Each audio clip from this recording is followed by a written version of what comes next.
State football on Squirtle. Can anybody hear me out there in Squirtle land? Hello, hello, hello. T- Good.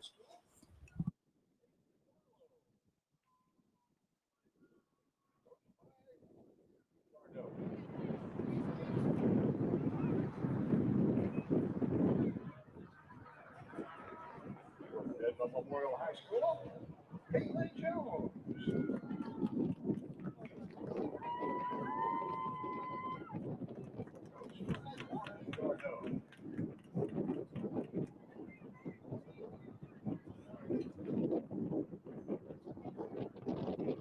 Los Angeles Christian School. Came in on Tunklin. Goes by Raylan Burgett.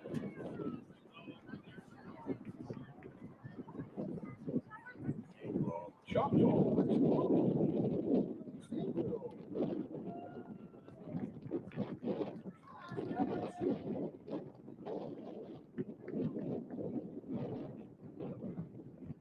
Washington High School.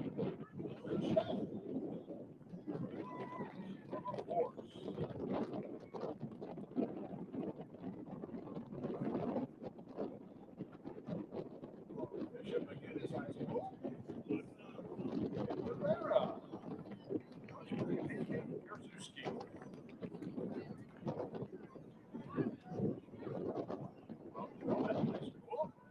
Abby Boyd. Coached by Tara Lindsay.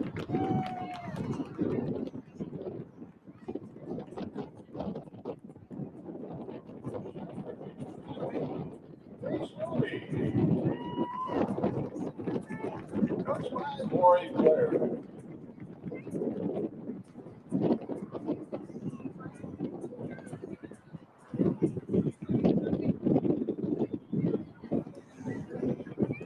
These are the West All-State cheerleaders.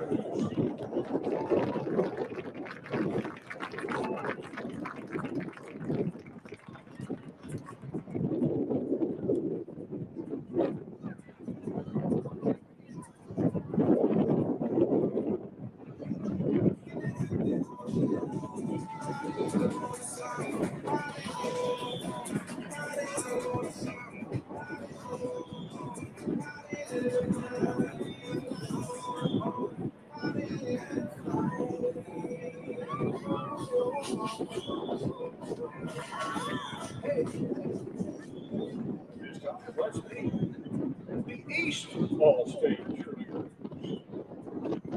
From Chandler High School, Lacey Davis. Coach Cynthia Snyder. From Seminole High School, Zoe Babb. Coached by Randy Gower.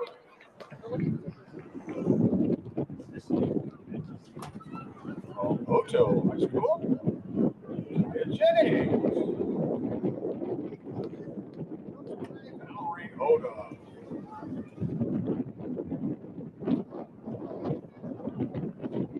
Owasso High School, Elena Bushon. Coached by Wesley Danmeter.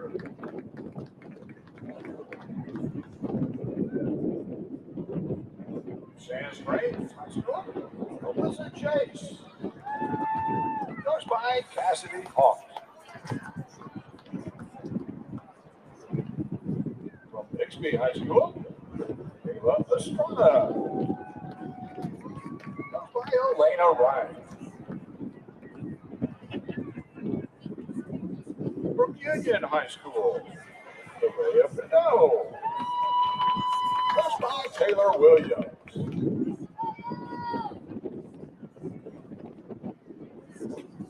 From Roland High School, Madeline Wizard. Coached by Kelsey Richards. From Bixby High School, Izzy Morgan. Coached by Elena Ryan.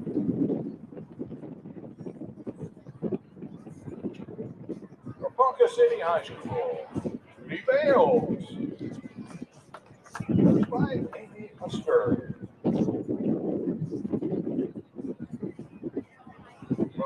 Rosedale High School, Madison Whitford, coached by Emily Danks.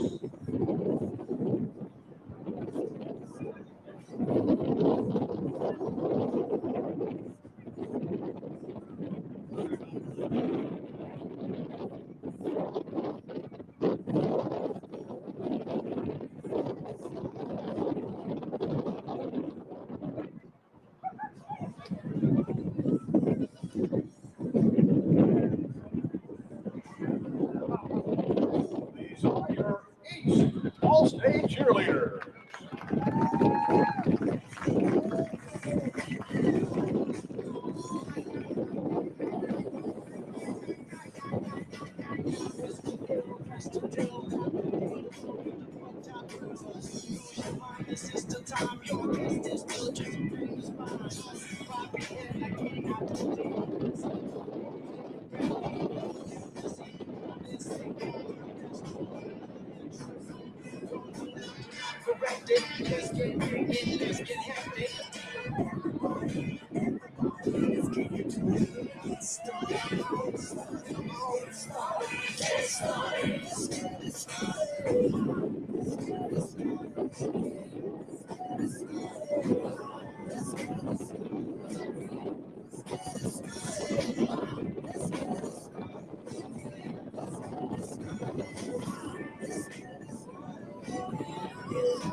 We're going to be introducing and honoring our region football coaches of the year. So,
at this time, I would like to direct your attention to midfield, where we will recognize and honor the Region Football Coaches of the Year. First of all, from Region 1, from Hooker, Trevor Powers.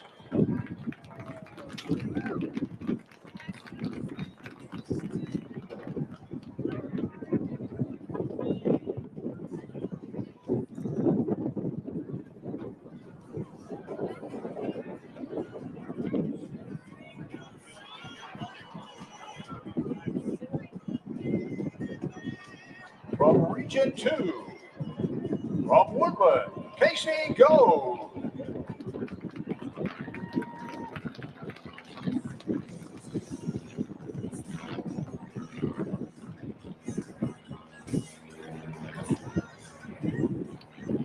From Region 3, Concord, Brian Keenum.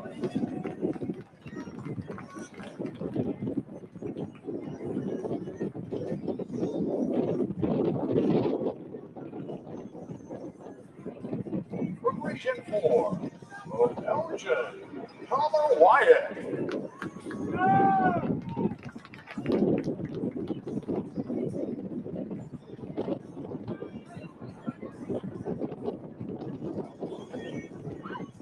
From Region 5, from Sulphur, Corey Cole.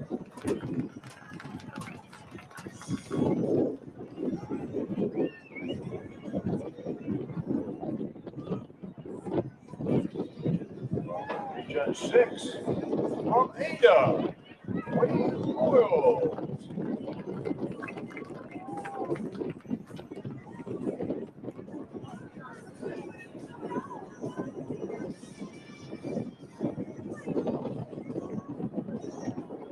Region 8 from Choctaw, Jake Corbin.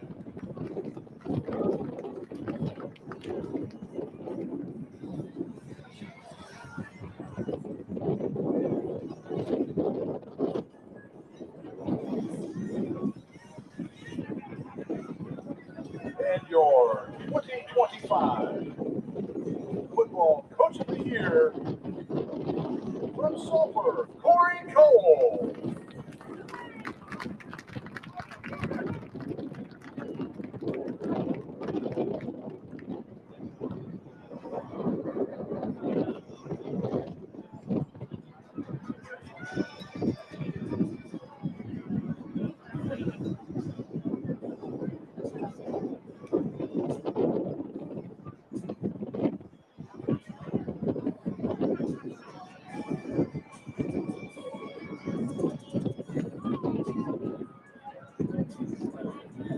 Congratulations to all of our region coaches of the year.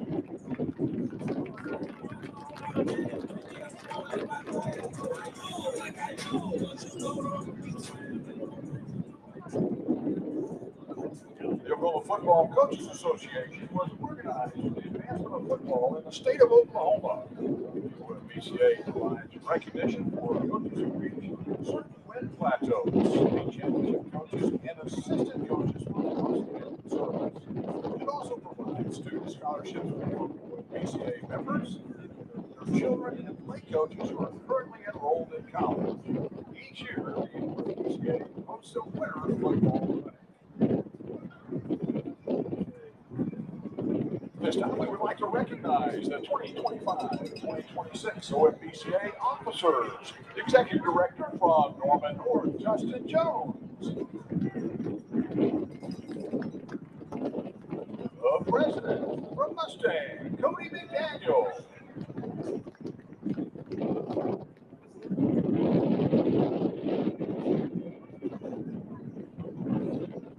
The Vice President from Bixby, Rodney Flowers.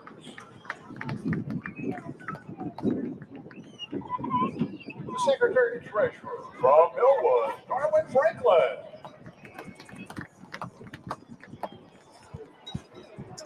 And the past president from OCA, Ray Hadley.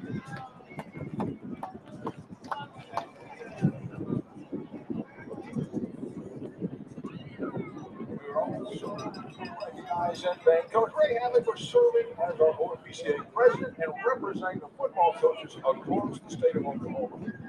Gavin is moving in our past president's role when he was in him with a plaque to acknowledge and thank him for his service.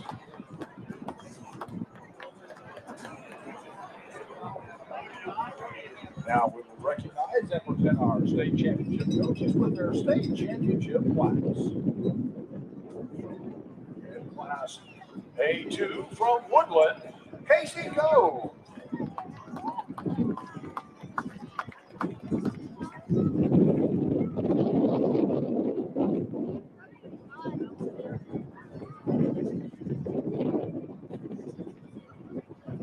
Class A1, Rejoice Christian, Brett Barley.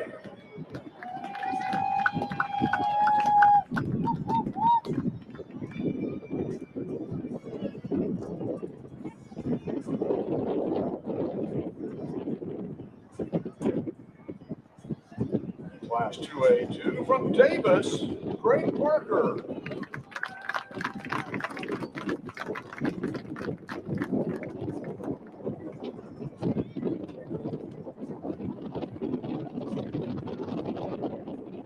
Class 2A1 from Washington, Brad Miller.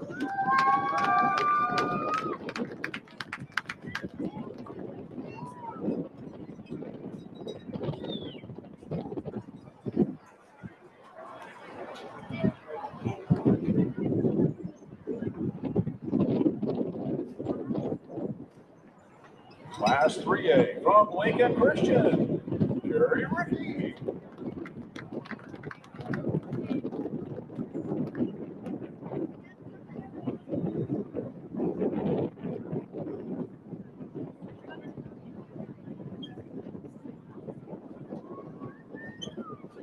Class 4A from Elgin, Palmer Wyatt.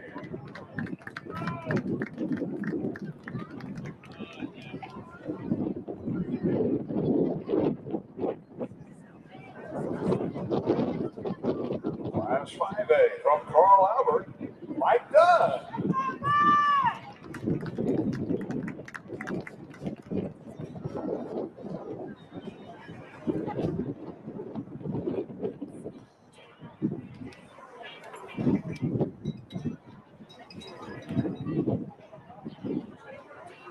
Class 6A2 from Choctaw, Jake Corbett.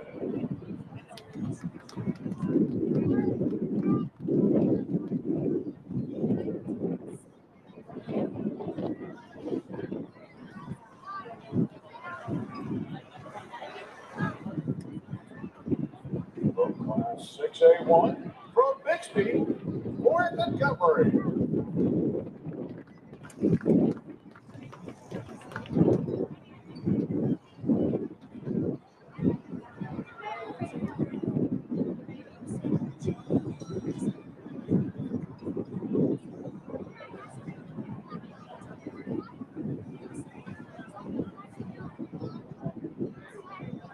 Congratulations, gentlemen, on your state championship victories.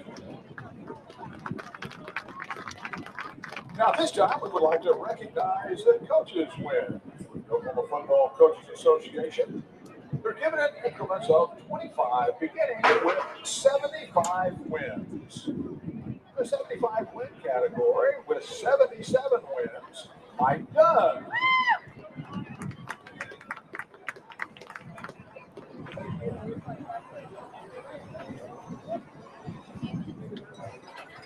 With 80 wins, Rob Gilbreth.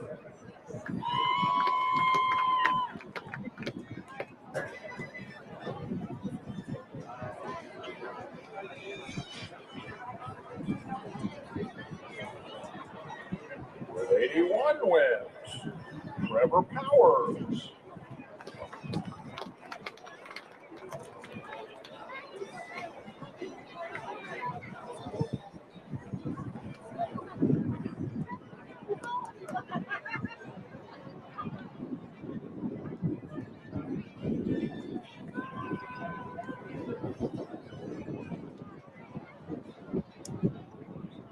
With 94 wins, Jerry Rickey. Yeah. Oh, no. Yeah.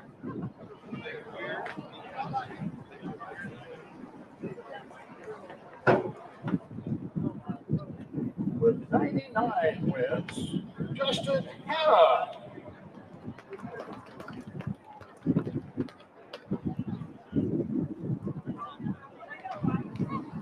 Moving into the 100 win category with 100 wins, Jeff Hall.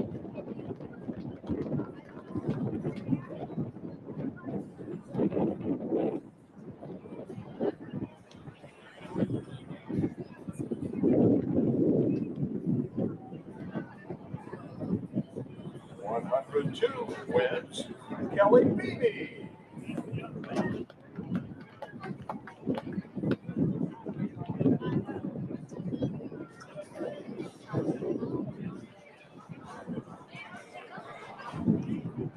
$120 wins, Adam Bishop.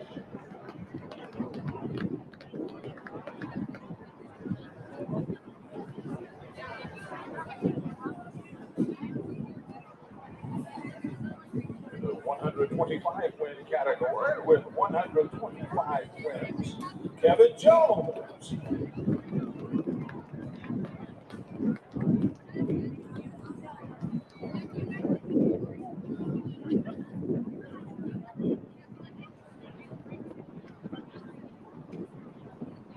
$129 wins, Brad Osteen.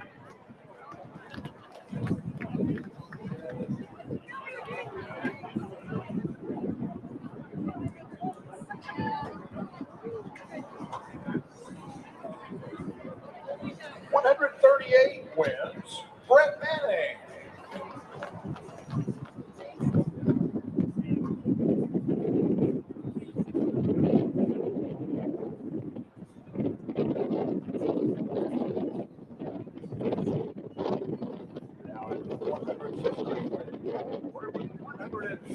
wins Fred Marley.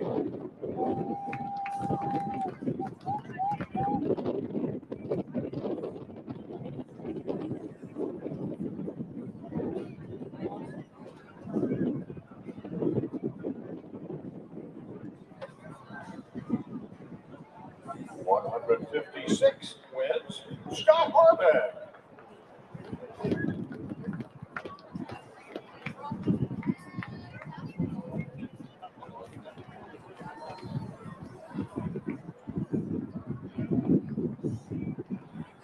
$157 wins Bob Ward.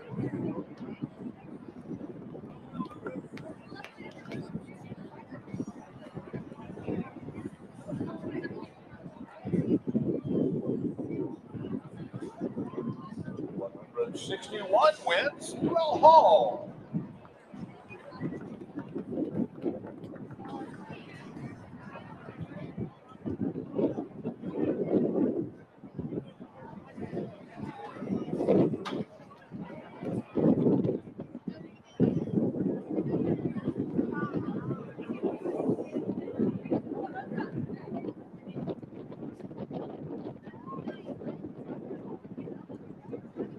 $168 wins Edward Jefferson.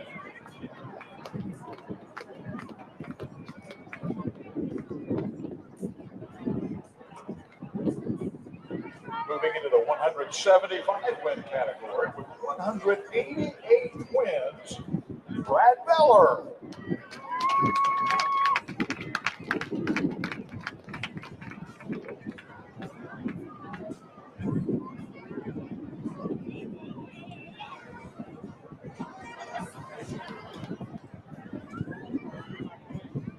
Into the 200 win category with 204 wins, Brandon Taylor.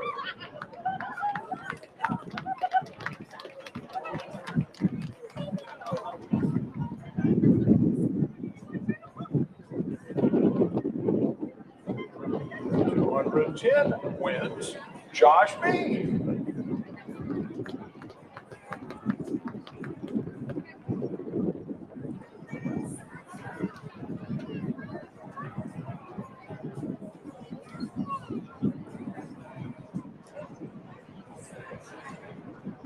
$210 wins, Chris Elbrick.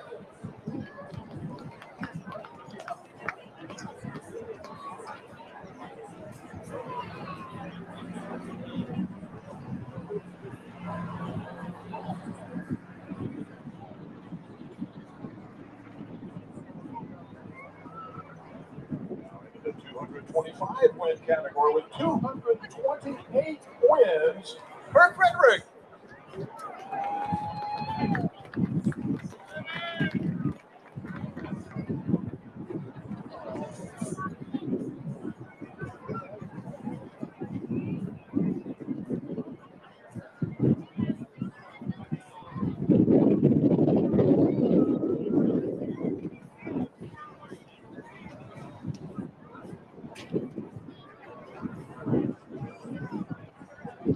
Into the 275 win category with 277 wins, Dale Condon.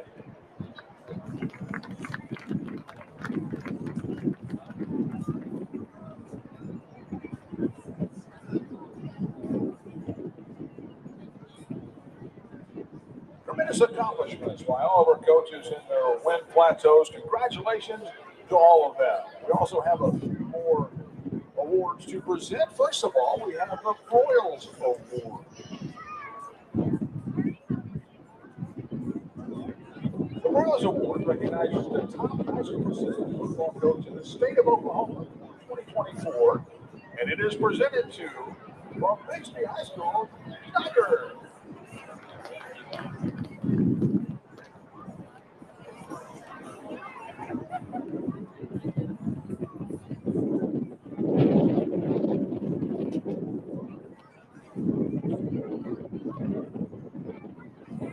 The next award is the Power of Influence Award. And this award recognizes coaches for their impact on their team, as well as the legacy they leave in the school and surrounding community.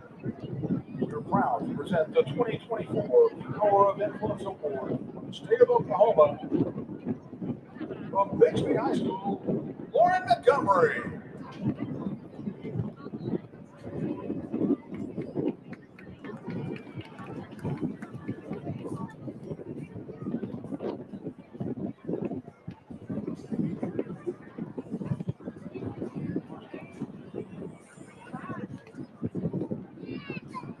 Congratulations to this year's All-State football players. Congratulations to the parents, coaches, schools, and communities that are represented by this program and participating in tonight's game.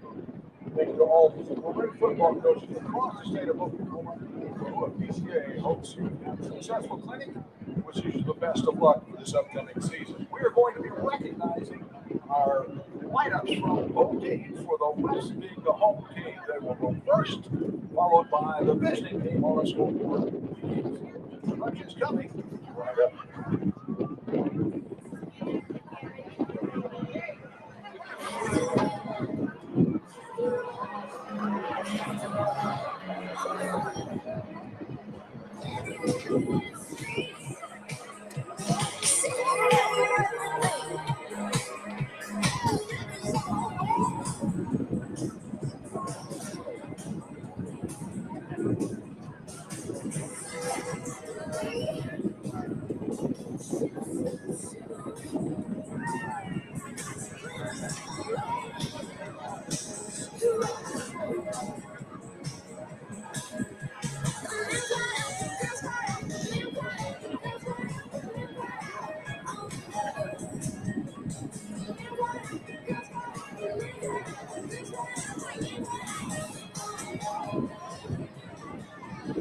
Cody, if you have an all-state wish to participate tonight, I can come down the field and walk out with your all-state recognized along with them. So if you're not already down there, please make your way down.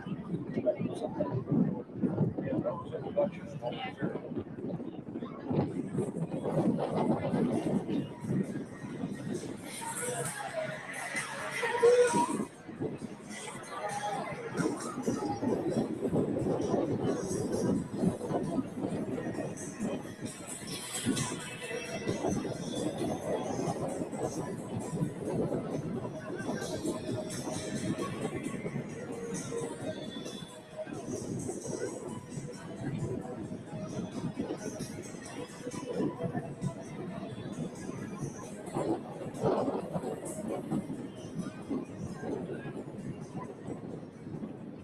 Ladies and gentlemen, let's meet the Minnesota West. First of all, the West offense. The home team on the scoreboard.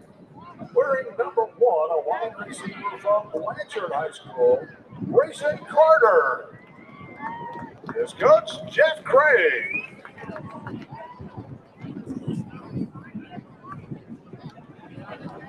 Wearing number 2, a running back from Moreland, Kate Overton. His coach, Jake Allen.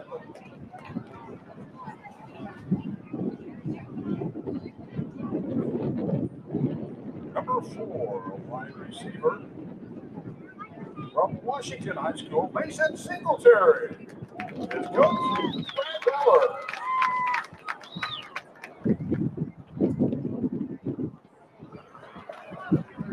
Wearing number 5, a tight end from Hooker, Peyton Parker. His coach, Trevor Powers.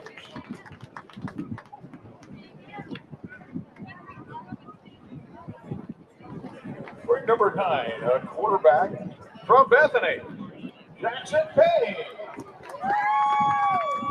His coach, John Arthur.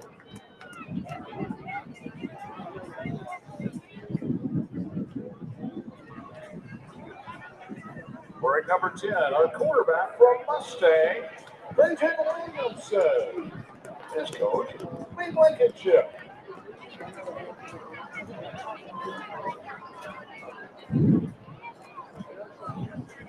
Wearing number 12, a running back from Midwest City, Naheem Mama.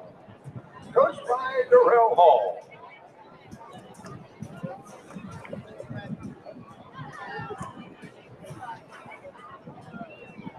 Number 14, a running back from Washington, Hudson Howard.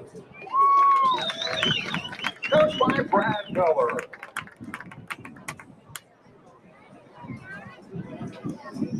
Grade number 15, a quarterback from Fairview, Jackson Bernard. Coach Robert Bernard.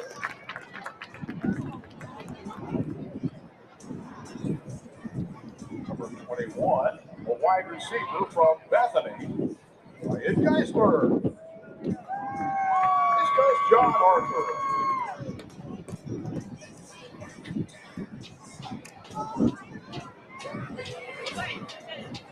Number 23, a tight end from Fairview, Trace Bonham. Coached by Robert Bernard.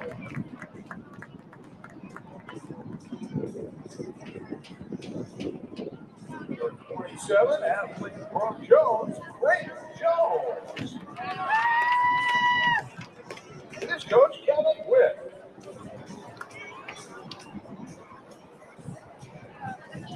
Number 44, a wide receiver from Texoma, Crosby Cartwright.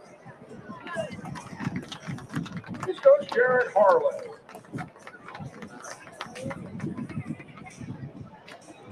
Wearing number 54, an offensive lineman from Bishop McGinnis, Nick House. Coached by Ryan Stringer.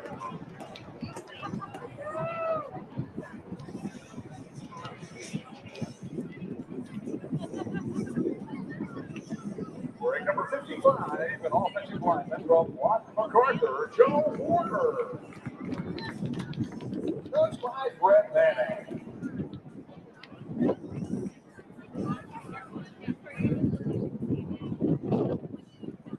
Number 56, an offensive lineman from Midwest City, Devontae Jones. This comes to Rel Hall.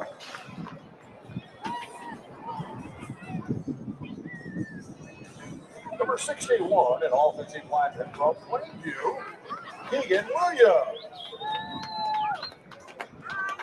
Coached by Joe Price.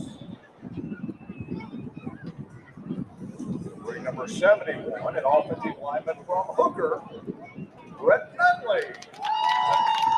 Coached by Trevor Powers.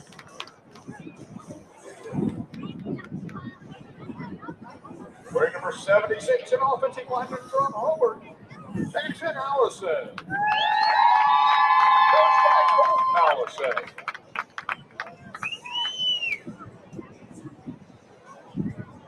And now let's meet the West defense. Wearing number 3, a defensive back from Blanchard, Corey Pierce. Coached by Jeff Craig.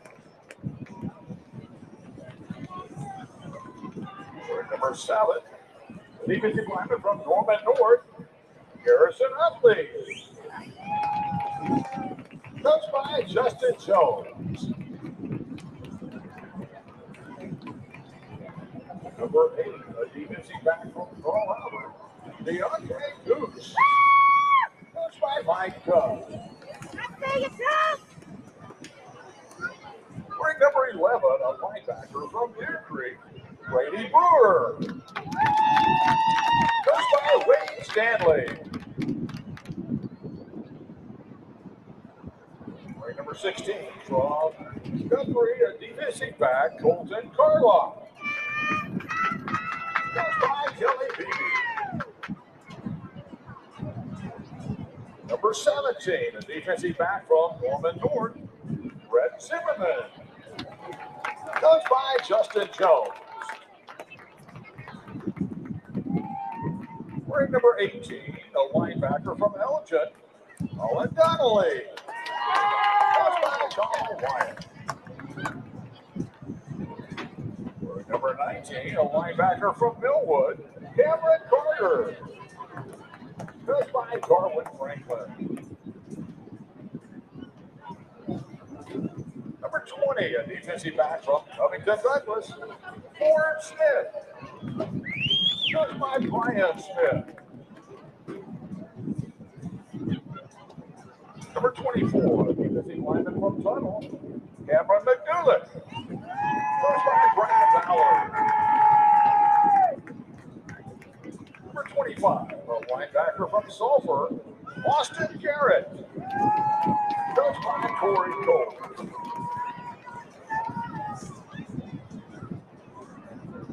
Number 30, a linebacker from Alba, Lance Mather.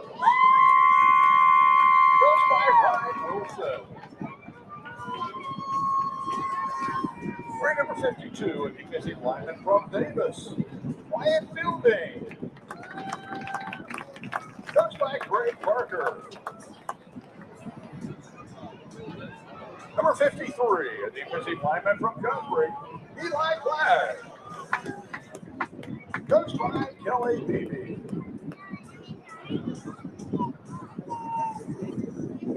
Ring number 73, a defensive lineman from Thomas, Stinson Ward. Coached by Bob Ward.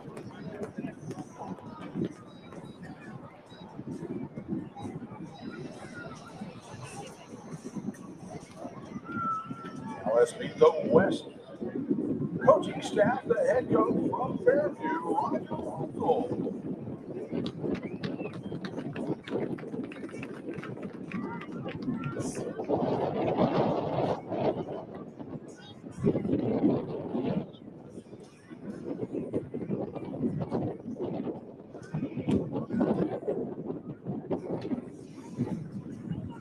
From Elgin, Palmer Wyatt.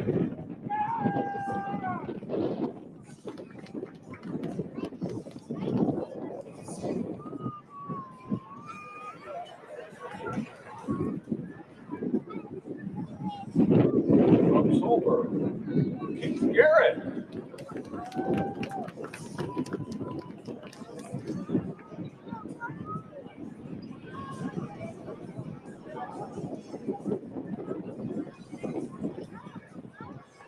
And from Edmond Santa Fe, Chris Penalty.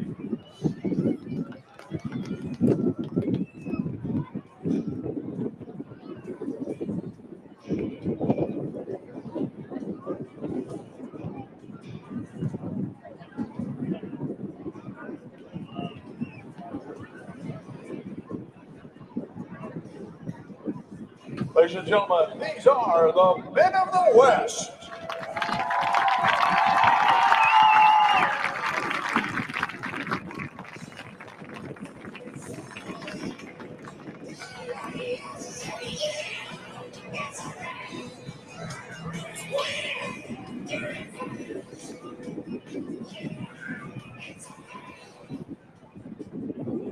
All right, let's meet the visiting team on the scoreboard.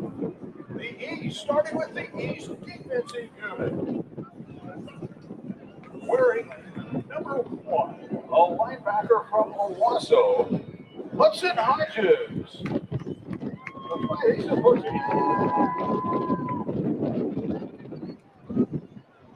Wearing number 2, a defensive back from Union, J.T. Frederick. Coached by Kirkman.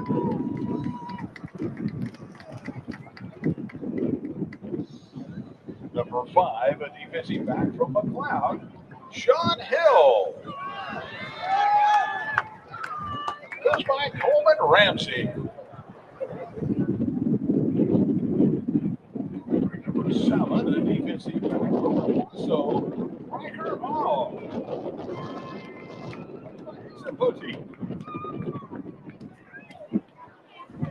Ring number 8, a defensive back from Bixby, Brooks Dixon. Coached by Lauren Montgomery.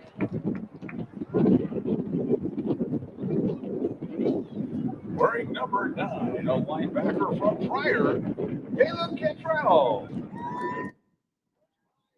Davis. Under a mostly cloudy sky with a game time temperature of 87 degrees and a wind out of the east-northeast at about 10 miles per hour, we welcome you to the campus of Oklahoma Baptist University in Shawnee and Bison Hill, Crane Family Stadium, the Herd Athletic Complex for tonight's playing of the 2025 edition of the Oklahoma Coaches Association All-State Football Game. Hello again, everybody, and good evening. I'm Todd Miller, along with Sean Meek, our entire crew here with you. gathered to bring you football for the next 2.5 hours as some of the finest of the state of Oklahoma will bid adieu to their high school playing careers tonight here in Shawnee. Sean, you have been coming to this game for a long, long time. You were an 8-man player. I promise you, you could have competed in this game as an 8-man player, but great memories from just coaching and watching this event. Yeah, no, it's an awesome event to be a part of. It's so fun. Got a beautiful night here in Shawnee, and the OCA, the Coaches Association, just continues to put on a great week of events for these athletes, not only football, but the whole week long. It's a great culmination for these guys and just a great way to end their high school career and get to have a little fun tonight. You've been a high school football coach as recently at Luther, so I know that you know the finality of playing careers. What do you think's going through these kids' minds tonight? Some are going on to colleges, some for other athletics that they're going to participate in, but tonight is the end of the road. You can tell people what it's like to put that uniform on and take it off for the last time, but you don't really know until you get in that situation. Yeah, absolutely. And these guys, we got a great group of players out here tonight, a lot of talent, and I'm sure a lot of them are going to go on and play at the next level or whatever's next for them. But whether they're going on, to continue playing or not, there's nothing like high school football. There's really not. And these guys get one more chance to do that tonight, and hopefully they just enjoy it, get an environment that they can have their family and friends all here, get to play with some former opponents as teammates tonight, and just have a great experience. Former 8-man player yourself from Winoka, Oklahoma. There are 3 8-man players in the game. There was actually a 4th, Felix Teal from Laverne, but he elected not to participate this week. Isaac Drake from state champion Waletka, Ford Smith from Covington Douglas, and the 3rd 8-man player is from Dewar, Naya Corbin. And those guys have a chance to represent small towns, small communities, small town programs against the big boys. And traditionally, 8-man players have always fared very well in this event. Yeah, absolutely. It's a fantastic experience for those guys, and I've always got a soft spot in my heart for 8-man football because that's what I grew up around. That's what I played, and I've known how good it is for a long time. So it's a great experience for these guys to get out here and showcase themselves. I promise you, when you're watching this game, you won't be able to tell who's an 8-man guy and who's an 11-man guy. They're all football players. They're all really good football players. And for those guys to have this experience, come play in the stadium, and get a chance to to play with the guys from the 5A, 6A, and on down, it's a lot of fun for those 8-man guys to be a part of. Crowd is finally in here at Crane Family Stadium at the Herd Athletic Complex on a football Thursday night here in Shawnee. Both sides expected to be near capacity tonight for the playing of the Oklahoma Coaches Association All-State football game. We just had the roster announced for the West All-Stars. They're doing the same thing for the East. The West will wear red tonight. The East will be in blue. And we will have the coin toss here very shortly as well after all the pregame festivities have ended. And there's quite a bit of festivities. It started at 6:15. It's almost 7 o'clock. And they are a little behind schedule as, again, they're going through the entire East roster now. And they are lined up from south to north here on the turf at Crane Family Stadium in the Herd Athletic Complex. We'll take a break, and we'll have more pregame for you as we get closer to the kickoff in the OCA All-State football game tonight, powered by Squirtle.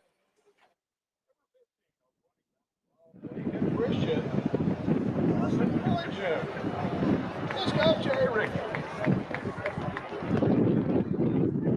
Rig number 16, a wide receiver from Kingston, Sam Walker. Let's go, Brandon Hill.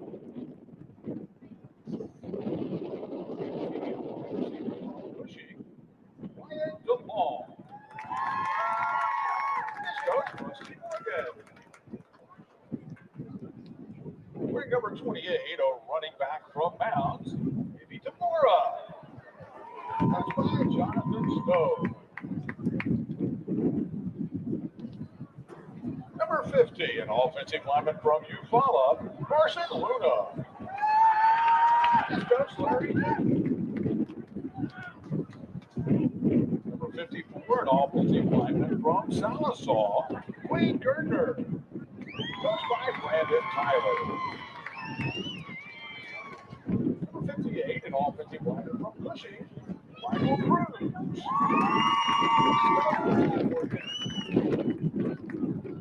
Number 62, an offensive lineman from Union, Jesse Jones Jr. Let's go, Number 72, an offensive lineman from Kansas, Dwayne Vindebaum. Let's go, Warren Kirk. Number 70,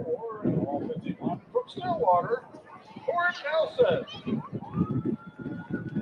This goes Chad Kaywood. They bring number 88 quarterback for Rejoice Christian, Cale Marley. This goes Brett Marley.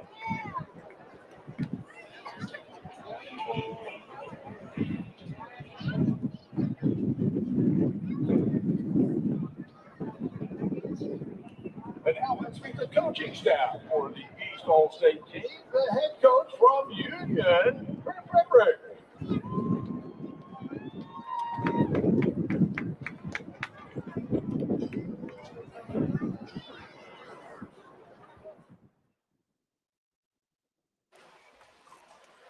Hi again, everybody, and welcome back here to the campus of Oklahoma Baptist University at Shawnee, where the OCA Coaches All-State Week comes to a conclusion tonight. The game, usually played on Friday, has been moved up to Thursday this week. They also shortened the convention by a day over in Tulsa. Usually that wraps up on Thursday with the football game on Friday, but it ended yesterday, and tonight is football Thursday night.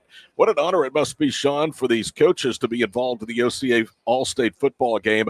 A lot of them, though, are assistant coaches, getting a chance to do that very same role for the East and West All-State teams, respectively. Yeah, it's a fantastic event to be a part of. Again, it's just you get a chance to kind of interact with guys that you may coach against during the season and be on the same staff and talk ball throughout the week and things like that. So it's an incredible event, not only for the players, but coaches as well to be a part of. I can tell you it is humid. It is muggy here in central Oklahoma, but it's cloudy, and the temperatures are 87. It feels like 93. By far and away, all the years I've been calling this all-state football game, this is the most comfortable conditions that we've had, and certainly a lot more comfortable than it was last year when it was just an absolute sauna down on the field and up here in the booth. But Mother Nature giving us a little bit of a reprieve tonight with that cool front coming in over the next 3 or 4 days. Temperatures are going to be unseasonably cool here in the state of Oklahoma into the 80s. So all the pageantry is concluded. Both teams are now headed for the respective sidelines. The West will be seated on the west side here of Crane Family Stadium, the Hearn Athletic Complex, and the East across from them on the east side here of the football playing surface. We'll be back, and we will kick it off, the 2025 edition of the Oklahoma Coaches Association All-State Football Game. It's coming up next from OBU and Shawnee on Squirtle.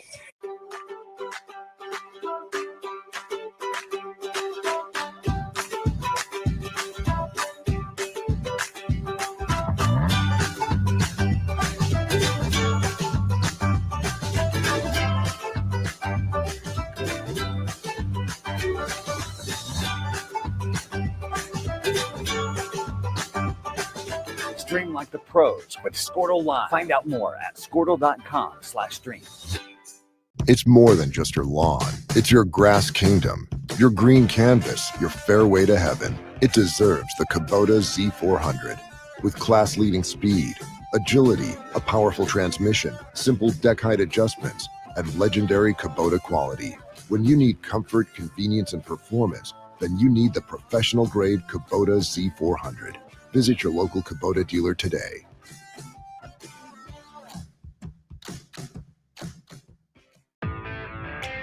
Day in and day out, you're committed.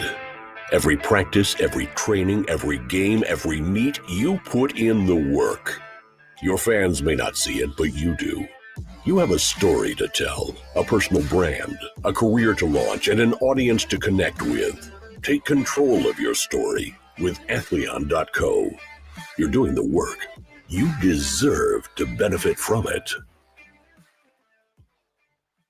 East River Roustabout, centrally located in Oklahoma, provides construction services specifically tailored for oilfield projects. Our team consists of highly skilled, experienced professionals who offer a wide range of services in construction, maintenance, and operations, focusing on both upstream and midstream sectors.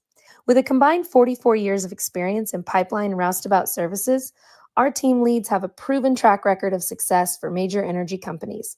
So call the team at East River Roustabout today, 405-849-5156. Winds blowing into our face, east-northeast at about 10 to 12 miles per hour as the captains prepare to meet at midfield tonight for the official coin toss and the start of the 2025 Oklahoma Coaches Association All-State football game. Temperatures feel like 93. They're at 87 under a mostly cloudy sky.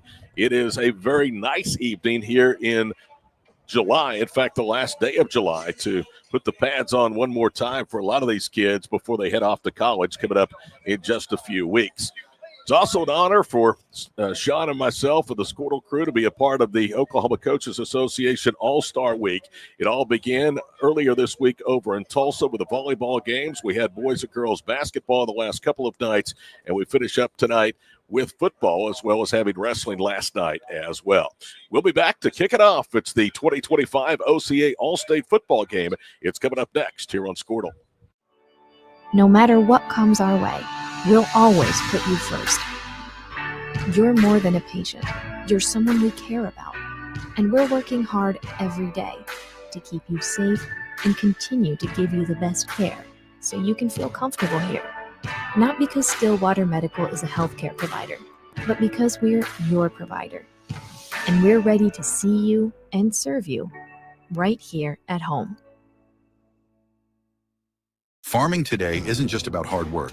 It's about making smart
Our national anthem here for the campus of Oklahoma Baptist University in Shawnee before the 2025 OCA Coaches All-State football game. It's about to kick off. The captain's about to meet at midfield. And, you know, I know, Sean, that this is an exhibition game, but over the next 2.5 hours or so, don't tell any of those young men that are putting the pads on tonight that this is not a game that you want to win. Yeah, that's always been one of the most fun things to watch about this game is how competitive it is. These guys are getting after it, especially getting in the second half and in that late third and fourth quarter. Every guy out there is trying to make the play to win the game. So it's I was talking to somebody about that today. Actually, they said, "Well, you know, how competitive is it?" I said, "These guys are out here playing." I said, "It looks like a playoff game."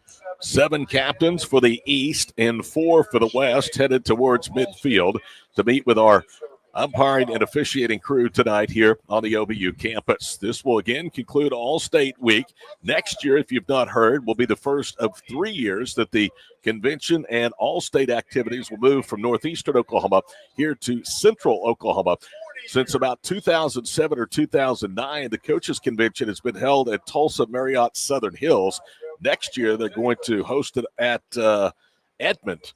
And so it'll be a change of venue. Sean, that's something you've never known. You've always gone to Coaches Convention over in Tulsa. Yeah, my first year in, I think, was 08 or 09, and it's been in Tulsa ever since. So I don't know if the people around the metro area in central Oklahoma will be excited to get that back this direction.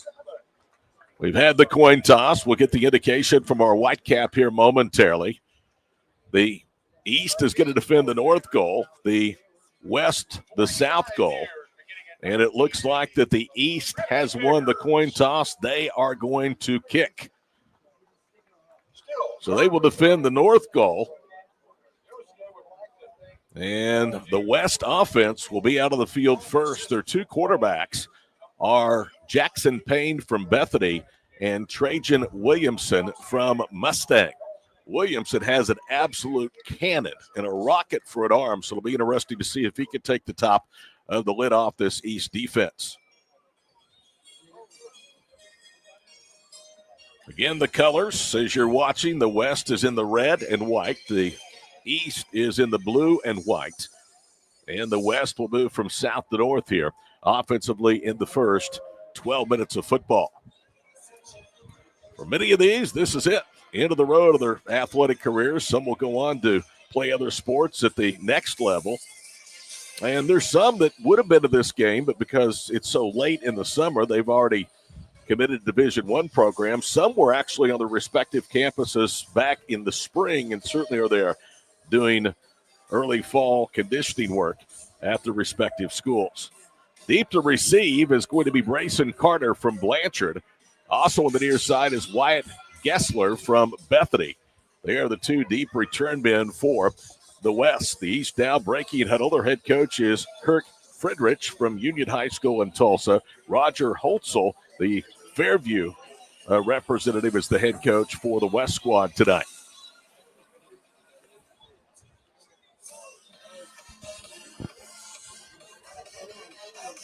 Looks like Hudson Hodges from Owasso is going to be the place kicker, or is it going to be Khalil Penn from Colcourt? Big number 73 is placing the ball on the tee, and that's going to be the kick man is Khalil Penn. Can tell this is an exhibition game. Things are at a very leisurely pace here tonight at Crane Family Stadium in the Herd Athletic Complex. Here we go. Penn places the ball with a 40. He'll kick it away to Carter and Geisler. Here's the left to right kick, and it's a pretty good one. That's going to be caught by Carter at the 10, straight ahead of the 15 to the 20. He has stood up, spins free of initial contact, and down he goes. On special teams, David Homer from Miami, former War Dog, was down there to stop him officially at the 20-yard line. Good job by kickoff cover team right there, just leveraging that ball inside and making sure it goes to a teammate. How about Penn's leg, though, Sean? I mean, he took about 3 steps and moved that ball all the way down to the 10-yard line. He's an old-school straight-on toe puncher, but he hit that thing about 50 yards in the air. Jax Bernard is the starting quarterback out of Fairview. Bernard headed for Northwestern, takes to the air on the first play from scrimmage, looking for Carter. It's underthrown, and it's broken up across the way. Incomplete at the 45-yard line, so immediately they try to take the top off with the Yellow Jacket two-time state champion and Jax Bernard, who played for his father Robert out in Major County. Nice play out there at cornerback. Looked like that was number 5, Sean Hill from McLeod out there on defending that pass. Did a great job breaking through the receiver's hands and disrupting that pass. Good to see Jax back out there. He suffered a gruesome injury in their final game of the state semifinals, and he has not been able to play since that injury. He has a setback to his right, twins left and right. High snap, they're going to hand it off now to Muhammad, the former Midwest City Bomber, and he's stretched out as he turns the corner. Gets nothing to the 20. As about 4 different blue and white jerseys were there in pursuit. It's going to bring up 3rd down and 10. Jax again had multiple offers out of Fairview High School, a Class A school, but is going to stay close to home and play for your alma mater, Northwestern's Rangers. Yeah, it's always good to see guys stay home and go play for the Rangers. One setback. He flips now for the right to the left side of Bernard. Wide receivers left and right. Jax, 1-step drop, throws out right, ball incomplete. Little too far, looking for his teammate at Fairview, Trace Bonham, and it's a 3-and-out for the West squad, and we'll see their punter on for the first time. East offense should be able to set up pretty good field position right here. They're going to be kicking. Punter's got his toes about the 5-yard line. Colton Carlock from Guthrie is the punter. He stands at the 6-yard line. The return man for the East stands at the 47-yard line at its own end of the field. And they are kicking into what breeze there is. It's blowing from the far quarter of the end zone diagonally through the playing surface. Carlock gets the snap, now puts a toe into it. It's a wobbly kick to the near side. It hits at the 43, rolls laterally out of bounds, and will go out of bounds at the 42. So good starting field position for the East on their first offensive series with no score and 10:36 to play here with the first quarter. It's about as good a start to the game for the East as you could ask for. Get a 3-and-out, get the ball at the opponent 41-yard line. Only a 21-yard punt by Carlock. And here comes the East offense Out there to scrimmage for the first time, Woodland Cougar Trey Bennett won a state championship this past season. Actually was runner-up. Now is in the quarterback position. He fakes the handoff. He's going to throw deep over the middle into double-team coverage. He has a receiver, and here comes the flag. He was looking for Deion Franklin out of Nathan Hale High School in Tulsa. As I said, he was triple-teamed. Then one of the defenders grabbed his jersey, and 3 flags came in.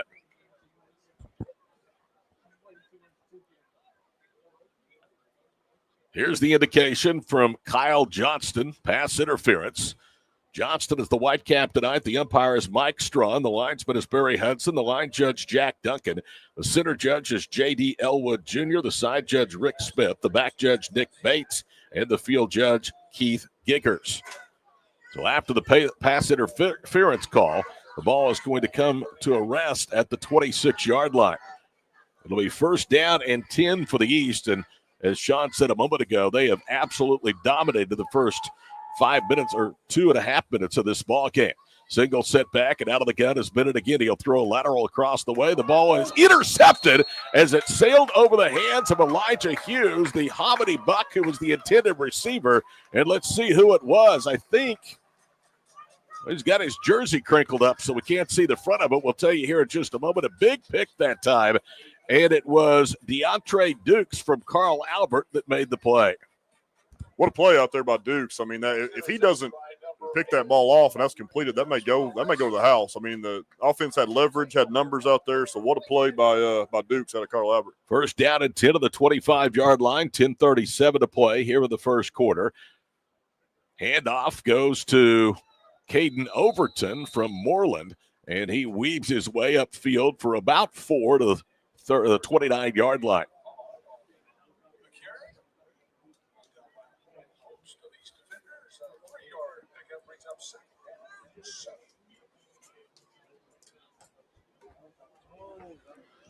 Second down and 6 at the 29-yard line.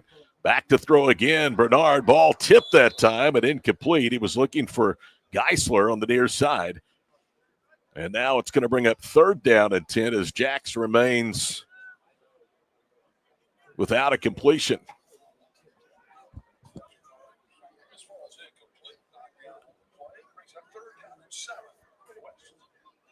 Clock stops with 10 minutes to play here in the first quarter. Actually, they're going with a running clock, so we dip under 10 minutes to play opening quarter. Third down and 6 at the 29. Bernard out of the shotgun. 2-step drop, pump fakes. Now he's going to try to run for it. Down he goes. Ran right into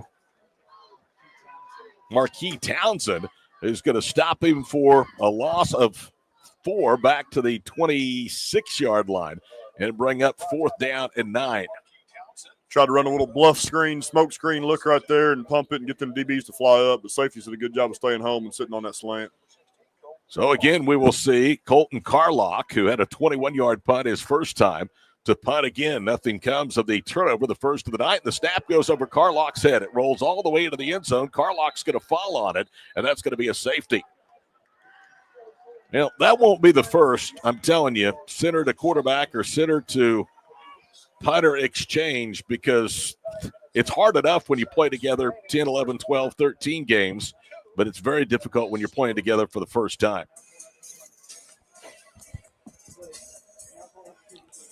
So it is 2-0 with 9:10 to play here in the first period. After the ball was snapped over Carlock's head, he did the right thing, Sean, and just fell on the football, not trying to give him anything else. Yeah, lots of times the guy tries to scoop that or do something with it, ends up getting kicked around and goes for a touchdown instead of a safety. So hopefully the West can kind of regroup here. They haven't had much success. Their best offensive play has been about a 4-yard inside zone. So hopefully they can kind of settle down here and study this out a little bit. Well, and the East did nothing with good starting field position. They netted 15 yards by penalty after pass interference was called and a ball headed for the end zone. So actually the West has outgained the East in this contest tonight, yet they trail it 2-0. Yeah, lots of times, especially, you see defenses dominate these kind of games early, and I anticipate both offenses settling in and kind of finding their rhythm. Looks like Carlock's going to be the place kicker as well. He's a former Guthrie Blue Jay. coached by Kelly Beebe, who has established Guthrie as one of the top programs in Class 5A. A nemesis like everybody else, and that's called Carl Albert. It'll be a free kick. It'll be a punt, and he gets a leg into it. It's a short punt. Hits at the 46-yard line, turns over to midfield, and it's going to be down there. So the first drive tonight for the East started at the West 41. This one is going to start right at midfield. And a 2-0 West lead, a chance to blossom here with 9:10 to go with the first period. Another great starting field position for the East offense here. They're, like you said, Todd, right at midfield. Still got a little breeze behind them, so let's see if they try to utilize passing game a little bit. See who the quarterback is out there for the East. It would appear to be Trey Bennett, who was out there for that first series. Single setback is Malachi Henderson from Holdenville. Man in motion to the near side. They're going to give it on a sweep. That's Cale Marley. He's got good speed as he turns the corner, and Marley is knocked down at the 46-yard line. Tackle made by Colton Carlock. A couple of Class A kids right there, both Bennett from Woodland and Marley from Rejoice. A couple of good-looking athletes. Saw Cale Marley several years ago in a Rejoice Veneta game over in northeastern Oklahoma when he was just a freshman. He was very, very impressive. Gain of 3 officially to the 47 on the sun-splashed field below here at Crane Family Stadium. From the 47, high snap, they pull it down. Inside handoff, Henderson weaves his way for 3 to the 44-yard line, and it took a couple of extra defenders to finally get him pushed to the turf, so it's going to bring up third down. East tonight yet to go to a third down try after turning the football over on their opening drive. Got 3rd and 4 right here from the opponent's 44-yard line. You're thinking probably you got 2 downs to get 4 yards here. You're not in punt range or field goal range. 8:07 to go here in the first period. Late substitution, Lance Mathers from Alva, one of those to check in. He'll line up on the near side. Out of the gun is Trey Bennett. They motion a man to the far side. That is Schultes. Throw out left, and they have Schultes at the 40 for a first down, and he lunges down to the 36-yard line. That's Kylan Schultes from Lincoln Christian. 5'9", 165, a simple design play, and they turn it into their first down of the night. DeAndre Dukes from Carl Albert, who intercepted Bennett to end the first possession into that play. Gain to the 36, and that's 8, longest play of the night for either squad. Bennett out of the gun, throws again for Schultes near side. He's hit and dropped immediately for a loss to the 38-yard line. And the headgear that time of Colton Carlock went flying off as he made contact with the ball carrier. Great job by Carlock right there. He had no hesitation at all. He saw a quarter shoulder back turn, hand come off the ball, and triggered immediately. That was a great play. Loss of 2 back to the 38-yard line. We're winding towards 7 minutes to play here in the opening quarter. 2-0 the East on a safety after the West's second possession of the night. West has just minimal offensive yards through 2 possessions. They'll go trips to the far side, including Schultes, who had a big catch on this drive. One back set, back to throw again. Bennett, pocket holds, guns it over the middle. He's got Schultes again at the 25, and the Lincoln Christian Academy graduate has a first down on a 13-yard reception on 2nd and 12. Brett Zimmerman of Norman North made the stop. Great ball right there by Bennett. I mean, he had a pretty small window right there, and he fit it in the only place he could. First down and 10. That is first down number 2 for the East, both on this drive tonight. They lead 2-0 as we're winding towards 6.5 minutes to go with the first period from OBU. 2 receivers to the far side. That is Schultes and Elijah Hughes from Hominy. 1 receiver to the near side is Sam Walker. Inside handoff, and not much doing as a jersey tackle at the 23-yard line is going to end that run. Avi Tabora from Mounds was the ball carrier. Gain of 2 brings up 2nd down and 8. Under 6 minutes to play in a rapidly played first quarter. Dawson Fulgham from Lincoln Christian is out there as the running back. They fake the handoff. Now Bennett is going to keep it on a quarterback run, and Bennett is stacked up at the 21-yard line. He'll pick up 2, and here we go. Another third down conversion opportunity for the East. Nice little design there from the East offense, just a little quarterback counter away from the motion, pulled a guard and put the Y back or the tight end H-back up in there lead blocking as well. So good little design from the East. Lance Mathers, his dad played at Northwestern, was a really good player. Absolutely. Him and I played together. Yeah, you did. One of the highest motor guys I've ever been around. And so's his son, Lance. 3rd down and 6 at the 21. Mathers made that last stop. 2 receivers to the far side with Hughes and Cale Marley. 1 back set is Drake, the 8-man All-Stater from Walika. The handoff sweeping left, nowhere to go. He is decked right at the 21-yard line and a big-time hit. And let's see who it was. I mean, he stuck his nose up there just as Drake turned the corner. No gain. It's going to bring up 4th down and 6. It was Cameron McDoulan, I believe, from Tuttle that made the stop. West front 7 is causing some problems right now. They are playing in the backfield. They're definitely playing on the offensive line of scrimmage right now. 4 down territory, 4th down and 6 at the 21. They need to get to the 15-yard line to keep this drive alive. Trey Bennett has gone all the way at quarterback. Cash McElvain from Tahlequah is the other quarterback of the roster. Fulgham is in the backfield. Throw out right, ball caught, and short of the 1st down. The reception was made by Deion Franklin from Nathan Hale, but he was wrapped up by the waist and dropped at the 17-yard line. They only got 4. They needed 6, and they're going to turn it over on downs. Good open field tackle right there. That's just one of those things. You throw it in space, and hopefully your guy can make a guy miss, and defender made a great open field tackle. So the West will take over again. Line of scrimmage at the 17-yard line. The East leads 2-0, but they have really squandered some good scoring opportunities here this first period. New quarterback out there for the West is Jackson Payne from Bethany. He hands it off. Running left is Caden Overton, and he'll pick up maybe a yard to the 18. In the vicinity was number 17, David Homer, former War Dog from Miami. Neither team has established much success in the run game at all yet. I think the longest run from scrimmage is probably about 3 or 4 yards right now. Brooks Dixon from Bixby was in there on that tackle as well. 2nd and 9 at the 18. 3:42 in Canada to play first quarter. The only score is safety at the end of the second West possession. East leading 2-0. Out of the gun. Former Tahlequah gunslinger rolls right all the way back to the 11. He's in trouble. Skirts free from contact. Now throws over the middle. The ball is juggled and caught at the 40-yard line to midfield and upended at the 48-yard line. What a juggling catch by Mason Singletary from Washington. Great job by Singletary right there, just staying with the play. Ball got deflected, bounced up, just stuck with it. Way to make a play.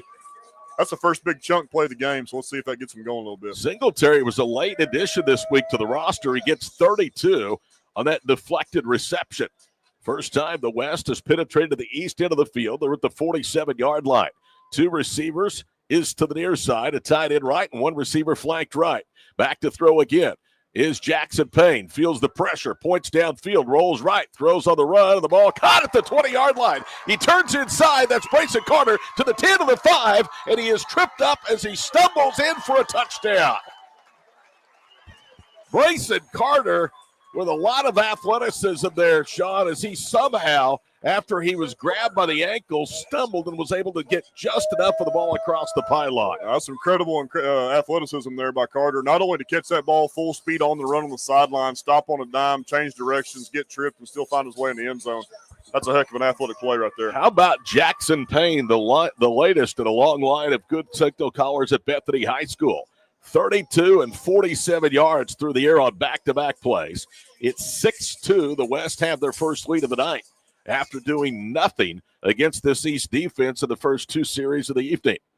Well, and to brag on Jackson Payne again, those last 2 plays are just him extending the play with his feet. You know, he breaks the pocket, gets outside, and makes something happen. Yeah, he was pointing to Carter, get downfield as he was rolling right. Now they'll go for 2 with Jackson Payne. Quick drop throws, looking for Carter again. He overthrew him, and it's incomplete. He had a little bit of a step that time on the defender. That is Isaac Oliphant from Bishop Kelly, but the try for 2 fails, and we have a weird score, 6-2, with 2:43 to go here in the first quarter of the All-State football game from Shawnee. We're back after these messages on Squirtle. Farming today isn't just about hard work.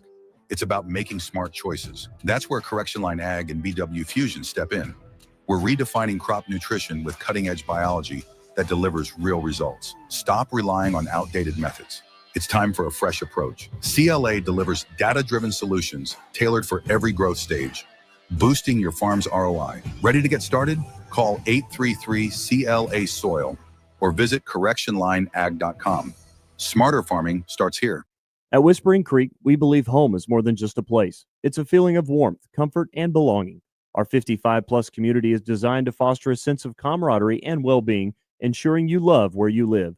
Nestled in the heart of Oklahoma City, Whispering Creek offers a unique blend of convenience and serenity with beautifully designed homes, lush landscapes we offer, an array of amenities tailored to enhance your lifestyle. Whether you're enjoying a leisurely stroll along our walking trails, socializing with neighbors in our clubhouse, or taking a dip in the pool, or exploring the nearby city attractions, you'll find countless reasons to fall in love with Whispering Creek. Embrace a life where every day feels like a retreat and every moment is an opportunity to cherish the joy of living at Whispering Creek. Call us at 405-506-7416 to learn more. Elijah Hughes, maybe?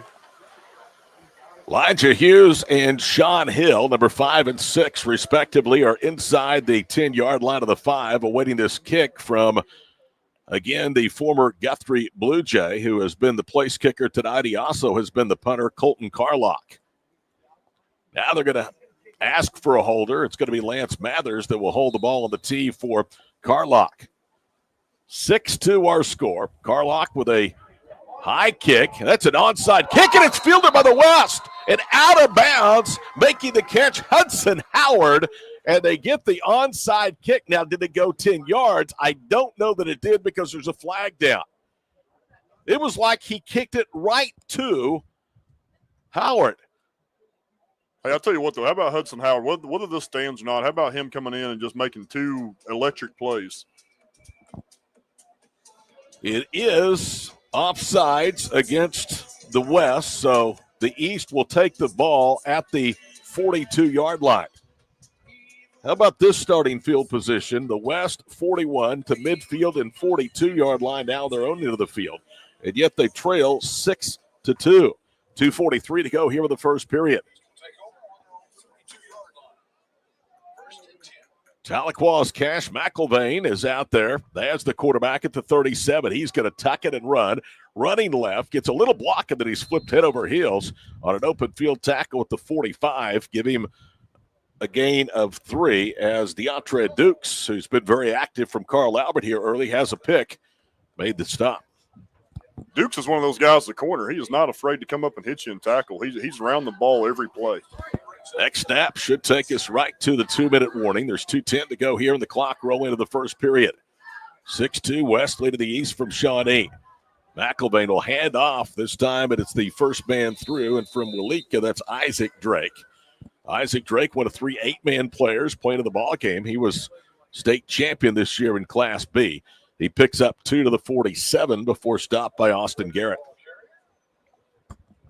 We've seen the East offense run that inside power play quite a few times here this first quarter. We'll see eventually throughout the game that kind of wears down and they break one on that. 1:41 in county to play, opening quarter, 6-2 our score. Todd Miller, Sean Meek, the crew with you here from OBU tonight on a football Thursday evening. From the 47-yard line of their own end of the field, they empty the backfield. Now McIlvain's going to try to run for it. He has nowhere to go. He was flushed from the pocket that time by Cameron McDoulet. And then he was finished off. I'm trying to get the jersey number of the defender that brought him down. But McDoulet really, Sean, was the one that made the play. Eli Plagg cleaned up from Guthrie. I'll tell you what, watching both of these defenses just through this first quarter, both sides can run. I mean, there's times where it looks like there's a little bit of space there and a few yards, and they just those holes close quickly. All-star games normally dominated by the defense. Absolutely. Yeah, it's just those guys get out there. They're obviously good athletes. They're out there running around. You can sub a lot of guys in and out, so it's always fresh, and there's a lot of speed out there. No gain to the 47. It's 4th down and 5. Here's the punt upcoming, and it is a high wobbly punt with a breeze to his back. They're going to wave for a fair catch. That's Bryson Carter, and he makes it at the 21-yard line. So a good punt of 29 down and 3 up, a 32-yard punt with 42 seconds to play.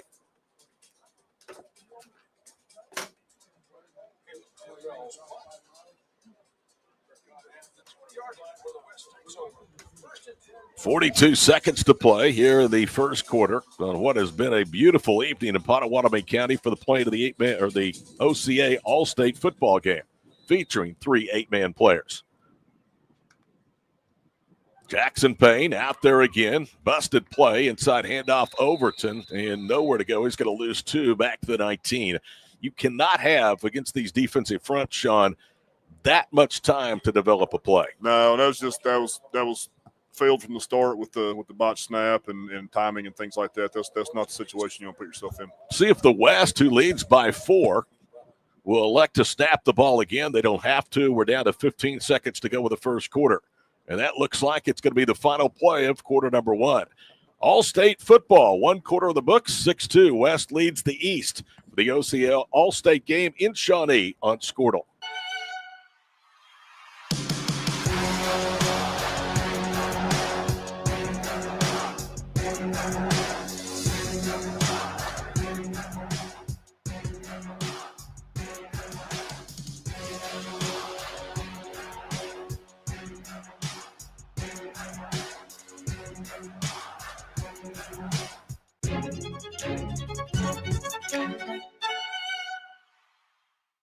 Why be a ranger? At Northwestern, with small classes, you can be seen. With over 40 programs from business to nursing, you can be career-driven. With a campus home away from home, you can be independent. With over half our students graduating without student loans, you can be debt-free. And with a mosaic of cultures, you can be you. Northwestern, success lives here. For over a century, Sooner Plains Ag has been at the heart of our communities. Sooner Plains Ag is proud to support all area students and athletes from their hometowns and yours. Sooner Plains Ag is ready to service your grain, fertilizer, and farm supply needs. You can also fill up at one of their 2 convenience stores in Fairview and Mino. Sooner Plains Ag is honored to serve their member owners in their 4-county area for more than 100 years. Sooner Plains Ag, farmers helping farmers. It's that simple.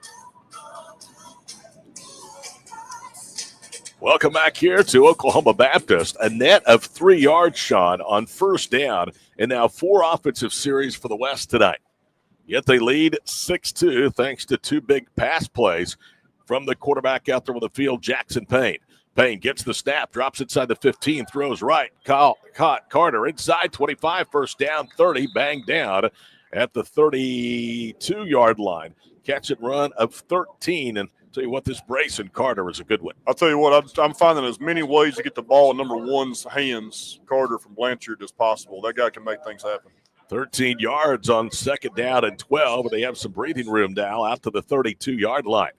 Half a minute into quarter number 2. Our score is 6-2, the West leading the East. Payne has been very effective leading the offense. Inside handoff goes to Overton. He stiff arms a tackler and gets to the 34-yard line. Stopped by Lance Fish from Sand Springs.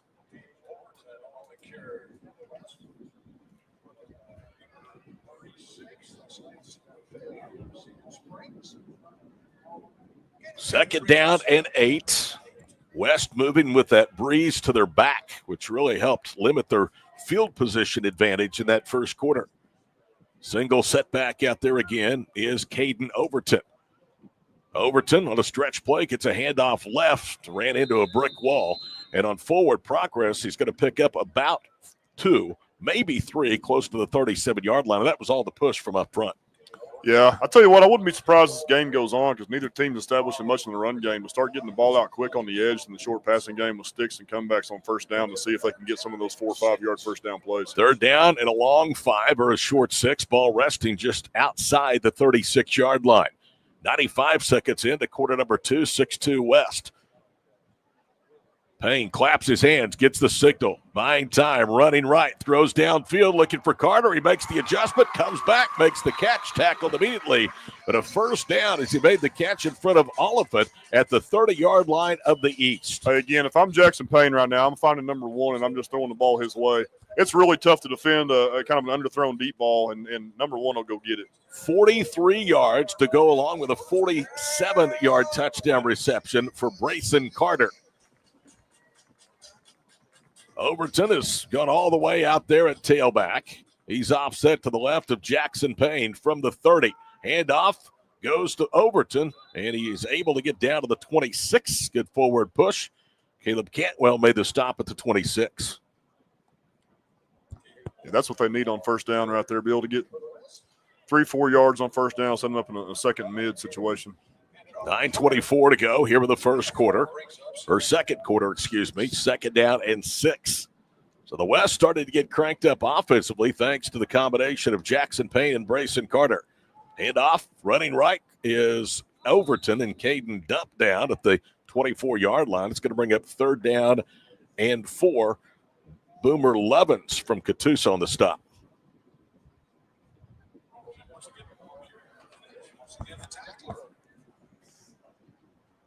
So it'll be play number 8 of the drive for the West, started back at their own 21-yard line. It's used up over 4 minutes of clock, dating back to the final seconds of the first quarter. Look for Carter here. He's one-on-one on the near side. Twins to the far side. A tight end that way as well. Handoff goes to Overton again. A little bit of daylight, and it closes right at the first down marker. He stopped near the 20-yard line. J.T. Friedrich out of Union, who played for his dad, Kirk, who's the head coach of the East tonight, on the stop. That's definitely a play call on 3rd and 4 there, knowing that you're going for it on 4th down. It is inches. They need to get to the 20. The ball is resting just outside the 20. They'll keep the offense out there on 4th and less than a yard. Tied in right. Handoff again to Overton. On a stretch play, he gets just enough as he's out to the 19. Gain of about a yard and a half. Friedrich again to the stop. Overton did a good job that time, a little inside zone play right there. Just cut it back off that backside defensive end and got just enough. So first down for the 19 with 7:44 to play here in the first half. 2 receivers to the near side. Overton remains out there as the single setback. Flanked wide left, Creighton Jones, the athlete from Jones. Rolling right is Payne. Now he pulls up, dumps it over the middle, caught on the near side boundary. Guess who? Brayson Carter, and that's a first down and goal to go as he was knocked out of bounds at the 9-yard line by Friedrich. Again, we said it a couple times, but if you're Jackson Payne on the run, you're finding number 1 and throwing the ball his way. Gain of 11 more, so he is about to 100 yards as Brayson Carter here in the first half. And the West threatening to take a 2-score advantage over their Eastern counterparts. It's goal to go. Overton is out there as the single setback. Carter with a 2 receivers split to the near side along with Trace Bonham from Fairview. Twins split wide left. Payne rolling right. Jackson in trouble. Throws towards the back of the end zone and very wisely just threw it away. He was looking for Crosby. That's Crosby Cartwright from Texoma. Yeah, I agree, Todd. I think Payne's just throwing that ball away. He's got good pressure that time. They've been able to get some pressure up the middle, but I'm telling you, Jackson Payne has been very, very elusive here. And he's almost been more deadly when he's scrambled than we've been able to on the very few opportunities been in the pocket. Yeah, one of the toughest plays to defend in high school football is when a pass play breaks down, pocket breaks loose, and quarterback gets on the run because it messes with your leverage and contain and all kinds of things. They're going to pick the flag up. They had thrown a flag across the way. Not certain they weren't looking to see whether or not he went across the line of scrimmage. Getting the official signal from Kyle Johnston, the white cap tonight, that says no penalty of the play. Second down and goal to go at the 9 with exactly 7 minutes to play here in the first half. 2 receivers to the far side. Crosby Cartwright, who was the intended target of that last play, along with Wyatt Geisler, are split that way. Straight drop. Looking left, Payne. Running right. Now he's going to keep it. He's to the 5. Jackson Payne drug out of bounds on a touchdown-saving tackle from Cade Lynn from Colcord. It's going to be less than a full yard. Third down, a goal to go. The ball just outside the goal line of the south end. How about this drive? 13 plays now that started with 42 seconds to play in the first quarter. We're down now under 6.5 minutes to play before halftime. Bryson Carter is split to the near side. Twins to the far side. They have a tight end that way as well. And a one-back set. They hand it off straight ahead. Overton, and he is in for the touchdown. Or is he? They're saying that he was stopped.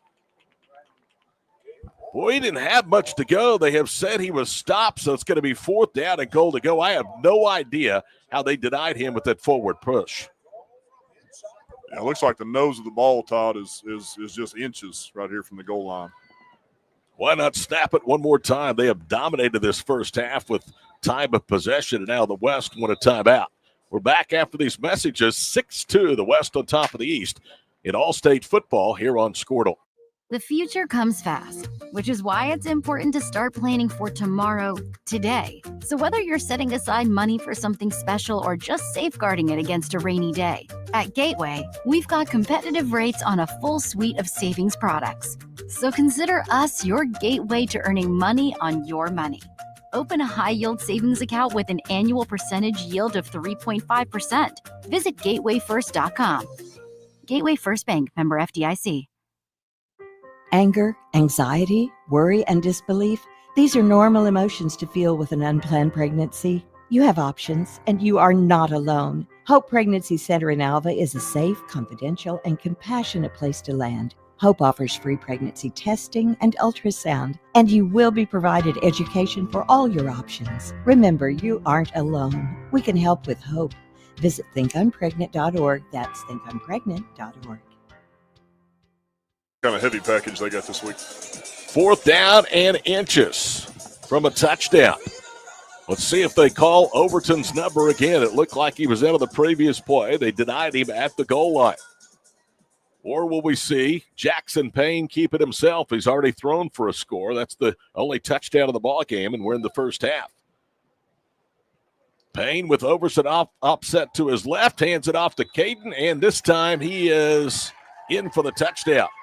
The official on the near side, Sean, spotted him down. The official across the way said, no, that's a touchdown. And it's now a 12-2 lead for the West. Yeah, I think he was clearly in right there. Looks like he broke the plane, no problem. Same little play they've run a few times down there on short yardage, just a simple inside zone, and Overton did a good job of finding the goal line. And that was the heavy package I guess you were looking for. Yeah, it's always interesting to see what kind of situational stuff the teams have in these type of games, just because you got a few days to prepare, and kids always from all over the state in different schools. So it's always interesting to watch the situational part of the game. 19 plays the drive. Ends with 5:40 to play here with the first half. Started with 42 seconds to go at the end of one. They'll go for two again. Jackson Payne claps his hands. A slant over the middle of the pass. Juggled, knocked away, incomplete. Looking for Cartwright again, and it remains 12-2. Oliphant was in there on coverage for the East. 5:40 to play before halftime. We're back after this break here on Squirtle. Ready to get back in the game? Great news. The movement experts at Physical Therapy Central can help you find relief and results and keep you off the sidelines. With over 30 convenient locations across Oklahoma City and beyond, contact PT Central today at ptcentral.org to see a physical therapist. Our brand, Octus Legacy Private Wealth Management, is a reflection on our commitment to our clients, each other, and the growth we hope to achieve. As friends for multiple years, we operate like a tight-knit family where harmony and collaboration thrive. Our dedicated team of financial professionals complement each other, drawing on decades of shared experience. With a keen eye for detail, we understand each other's strengths, allowing us to deliver quality service. Our camaraderie extends beyond the workplace. We connect as friends, checking in over the weekends to stay connected. Our bond transcends the typical 9-to-5 workday, reflecting our commitment to genuine relationships. To become a client today, call us at 405-252-5925.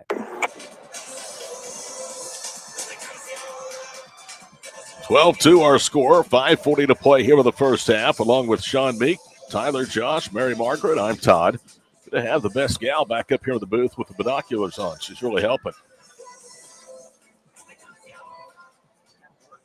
First time we will get to see Colton Carlock kick off with a wind to his back. Everything's been a deep onside kick his first couple of opportunities.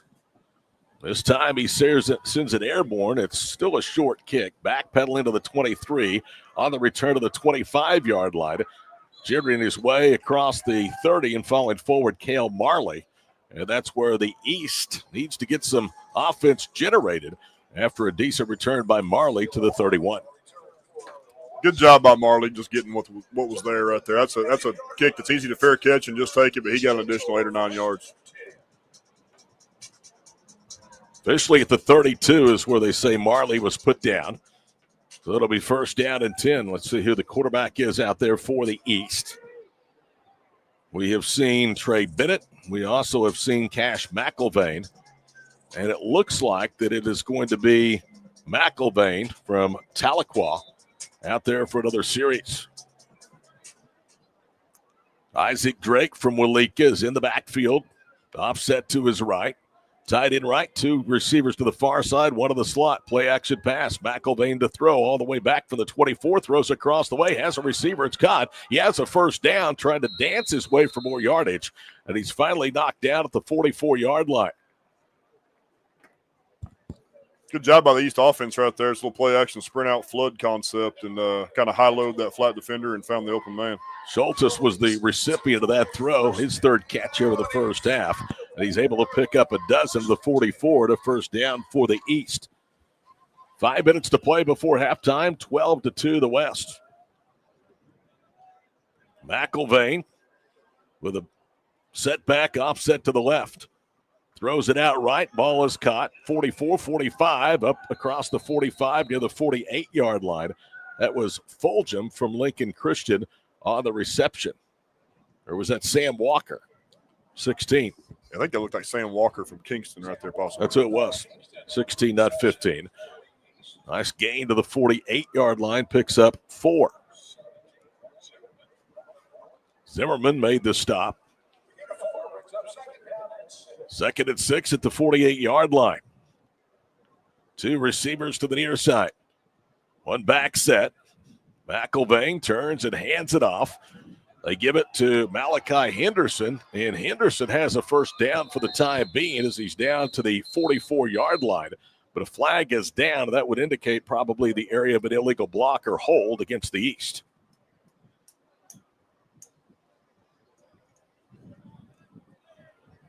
Kind of rough in this All-State week for the East. They lost all 4 basketball games, including both games of the boys' contest last night. Still waiting for the signal, personal foul. Looks like we got a face mask. That's exactly what it is. So the play will stand. They'll tack 15 yards onto the end of that. And the ball will come to a rest at the 28-yard line. So it turns out to be, with the penalty, a 20-yard play. And now the West back in the East back in the West end of the field. Second major penalty of the first half against the West, totaling 30 yards. McIlvain to throw, clean pocket, throw in right, receiver open, and he made the catch. Holy Toledo! Sam Walker stretched out one-handed and was able to haul it in for the touchdown. Wow. What a catch by Walker. That's incredible.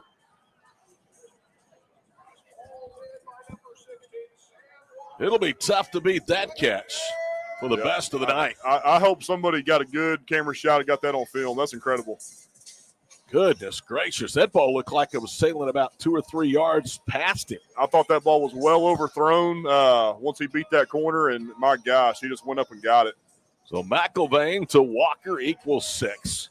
All of a sudden, it's a 4-point game as the East will line up and go for 2. They're shuffling some personnel in and out. Wyatt DeLong from Cushing is now coming in.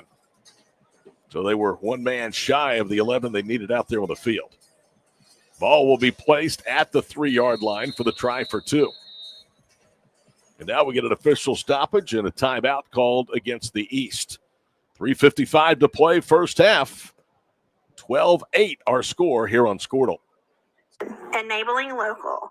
Sidwell Distribution is a local business that loves supporting Northwest Oklahoma schools and businesses.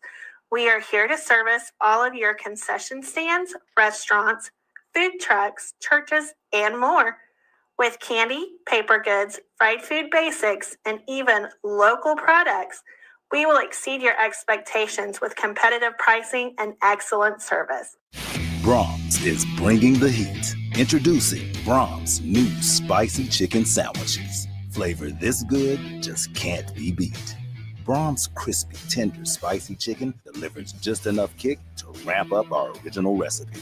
Get it regular or club style with crispy bacon and American cheese. Add on Brahms sauce for that extra burst of heat, and you have spicy chicken sandwich perfection.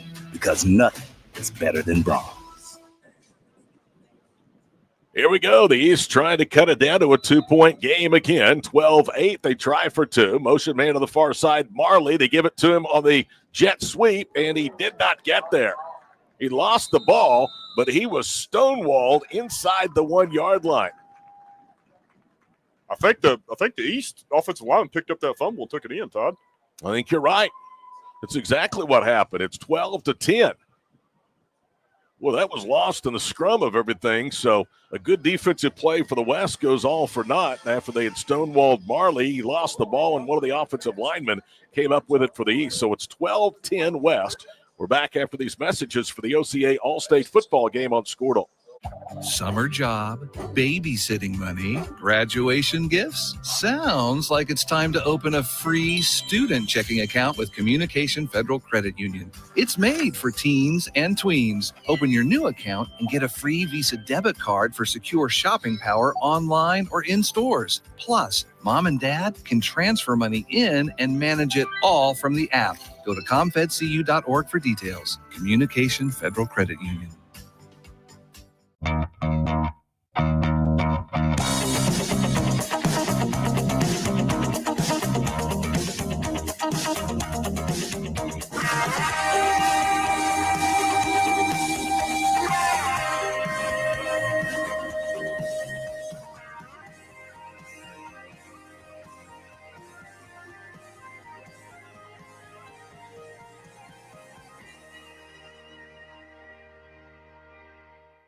Are you looking? 12-10, 3:55 to play here in the first half. And again, we will see Khalil Penn from 2A Colcord spot the ball at the 40-yard line. He is a puncher kicker, will not get a 5-yard running start more than likely. We saw him kick off to begin the ball game. It was about 3-4 steps. He does stand 7 yards back. And it'll be a little deeper or a little bigger of an approach, and he kicks it out of bounds at the 39-yard line.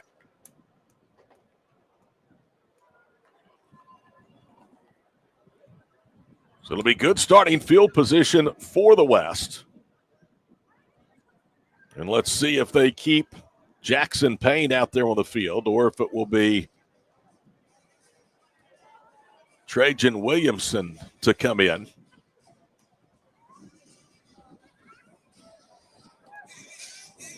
Ball will be placed at the 35-yard line. Looks like Williamson's out there for Mustang quarterback this series. How about a guy that can throw the ball all over the yard? Hudson Howard is offset to his right. Twins both left and right. Back to throw Williamson. Pocket holes. Now he breaks down. He gets free of contact. He's going to keep it, lunges forward, and he picks up a yard of the 36. That's terrific coverage downfield because Williamson had all day long, Sean, to survey. Yeah. Again, great job. The defenses they run so well on the back end. I mean, front end too, but these guys on the back end can really get after it. Bryson Carter, who we've seen put on a big-time performance here in the first half, going to Emporia State next year. Guy that was your coach in college, Garen Higgins, does a very good job recruiting the Sooner State up in Emporia. Absolutely. A lot of Oklahoma guys up there playing for the Hornets, and a lot of respect for Coach Higgins. He does a great job. He's done a great job everywhere he's been. Starting back at Northeastern State. Then he was at Northwestern, offensive coordinator of the national championship team, then the head coach. He's been at Emporia State, his alma mater now, for over a decade. Second down and 9 to the 36. Williamson bobbles the snap, picks it up, throws left. Ball caught at the 37, trying to make a cut, undercut. Nowhere to go that time was Trace Bottom. And it's going to bring up third down. You talked about it, Todd, but you could really see Williamson's arm strength on that play. Just kind of a botched play from the start and snap and things like that. But him getting that ball out like he did, you can see his arm strength. Caleb Cantrell from Pryor was the one that made the stop. So it's third down at 7 of the 38-yard line. Williamson almost fumbled that snap. Didn't handle it cleanly. Gets a block. He's going to go right. Now he throws near side. Was the ball caught? If it is, it's a first down. And I believe it was caught. Wyatt Geisler from Bethany making the catch and then falling out of bounds at the 48-yard line. That's a gain of 10. Good job by Geisler out there. Again, plays break down. Receivers got to kind of ad-lib, and he knew where the sticks were and got to them. 2:06 in county to play here with the first half. 12-10 the scoring pace, picking up just a little bit here in this second quarter.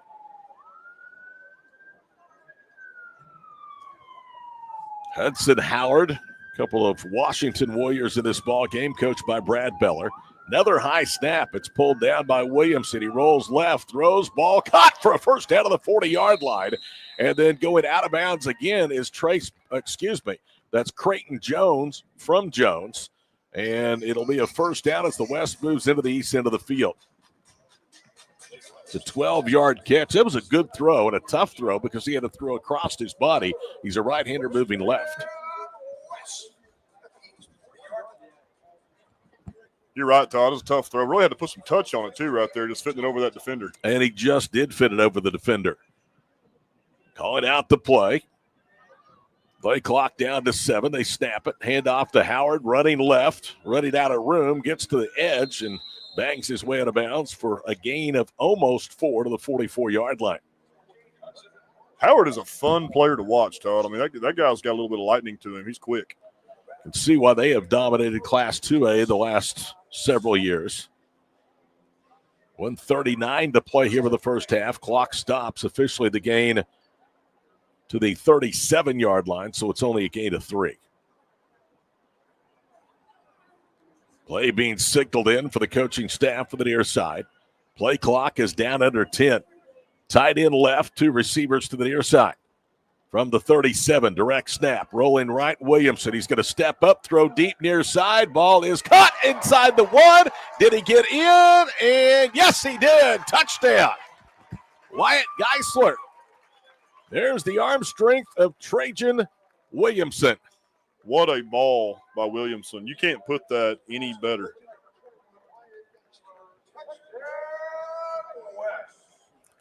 So just like that, the West answers on a 37-yard Williamson to Geisler touchdown. And it's 18-10 with 1:16 to play in the first half. That'll hold the call to make sure he got in. The official standing there, took him a second to put both hands up. They'll go for 2. Williamson, pocket holds, throws over the middle, batted away, incomplete. He was looking for the Fairview tight end Trace Bonham, and it was knocked away. So Hudson Hodges was the one that knocked him away, knocked the 2-point conversion away. So we'll take a break. 1:16 to play first half. It is 18-10. The West on top of the East here on Squirtle. Are you looking for a local, reliable propane provider? Earnhardt Oil and Propane has been serving customers throughout Oklahoma since 1971. Let them tailor a pricing option to fit your budget. Avoid winter price spikes with easy pay, steady, predictable monthly payments you can count on. Need more fuel options? They also offer bulk fuel delivery, DEF, lubricants, and supplies for your business, all at competitive prices. For reliability 3 generations strong, call Earnhardt Oil and Propane at 866-270-1279 or visit www.earnhardtpropane.com. The High Plains Insurance Agency takes pride in keeping up with many changes in the crop insurance industry and keeping their insurers informed of these changes. The goal is to help each farmer customize their crop insurance to meet their needs. Thanks for your continued business. And remember, call Amy, Carissa, or Danny at High Plains Insurance in Medford and Loyal at 580-395-2447 or toll free at 1-800-346-4056 for a quote today. 37-yard Williamson to Geisler touchdown pass. The lead back to 8, 18-10. As I said earlier, the scoring has really started to go on an uptick here in this second 12-minute period. Here again is Carlock to kick it away. This is his best effort of the night, and it's going to be returned by Marley, who was fighting with his own teammate, and he goes down at the 14-yard line. He took the ball away that time from Elijah Hughes, and then off balance, he went to the turf, and it'll be bad starting field position for the East, their worst here in the first half. Yeah, with 1:16 left for the East side, you would like to see a little return right there, try to get it out to, close to midfield and see what you could do with limited time left. Jeff Craig, former head coach at Blanchard, current head man at McAllister, will join us at halftime, as well as current Covington Douglas head coach Brian Smith. 76 seconds to play here in the first half. Todd Miller, Sean Meek with you, the crew tonight from OBU's Crane Family Stadium at the Herd Athletic Complex. Back to throw is Trey Bennett. Bennett swings it out the right flat. Ball is caught. That's Malachi Henderson as he turns the corner. Henderson is out across the 15 to the 20 and down to the 21-yard line. Swing pass, net 7, second and short coming up, and he was out of bounds. Good job by Henderson getting what was there, getting out of bounds, stopping the clock, and preserving some time. East has 2 timeouts left. West has 2 as well. 67 seconds to play here in the first half. Henderson remains in the backfield. There's trips this time to the wide side of the field. That's the press box side. Back to throw Bennett. Pump fakes, pulls it down, rolls right. Receiver comes back, makes the catch. First down, Deion Franklin from Nathan Hale, as that one will go all the way to the 37-yard line. It's a gain of 16. Really impressive throw there from Bennett. He kind of had to scramble and change his arm slot and kind of gunsling it out there on that. 1 minute to play here in the first half. From the 37, the East in 2 catches has moved upfield 23 yards. Single set back is Henderson. Back to throw again is Bennett. Bennett now scrambles, off balance, throws over the middle. The ball is caught by Schultes. And that's going to be a gain to the 43. Give him 6. They're working the middle of the field. They have to hurry. 2 timeouts, put the clock down to 44 seconds. Line of scrimmage at the 43. Brings up second down and a long 3. Here we go again. Bennett throws off balance and just chunks it downfield. Incomplete. That's not the most ill-advised play by a quarterback, Trey Bennett. I'll tell you, Bennett kid's impressive. He makes a lot of plays. He's a big athletic kid. He can move. He showed his arm strength right there on a play that I know was he was just throwing the ball away, but to be under distress and throw that ball about 30 yards down the field past everybody. See why Woodland was so good in Class A the last couple of years and why they had one of the best small school offenses in the state. 2nd and 4. Line of scrimmage at the 43-yard line. Clock stops on the incompleted pass with 35 seconds to play. Officially, the line of scrimmage is at the 44, so it's 2nd and 3. Play clock has not been started yet, so they have plenty of time. They're just now running the ball for play. Heat not the factor it has been in years past when they've had to take water breaks during the course of the game. Here we go. Bennett for the 37. Swings it out right. Henderson behind the line of scrimmage. Has a first down. Cuts left at midfield. Boom. Down he goes at the 49-yard line. Gain of 8 on 2nd and short, and they will stop the clock for the movement of the chains.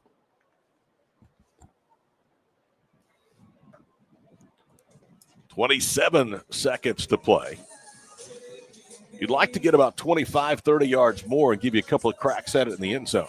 Yeah, you would have liked to see him right there. He had the first down pretty easy, get what he can, get out of bounds, and just save those timeouts. Timeout on the field, 27 seconds to play first half. This is All-State football on Squirtle.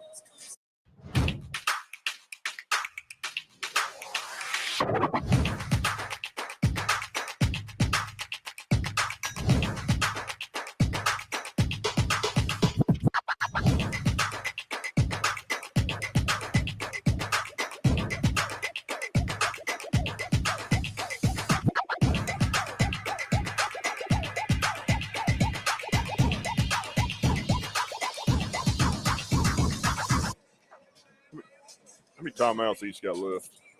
1st and 10 of the 49-yard line.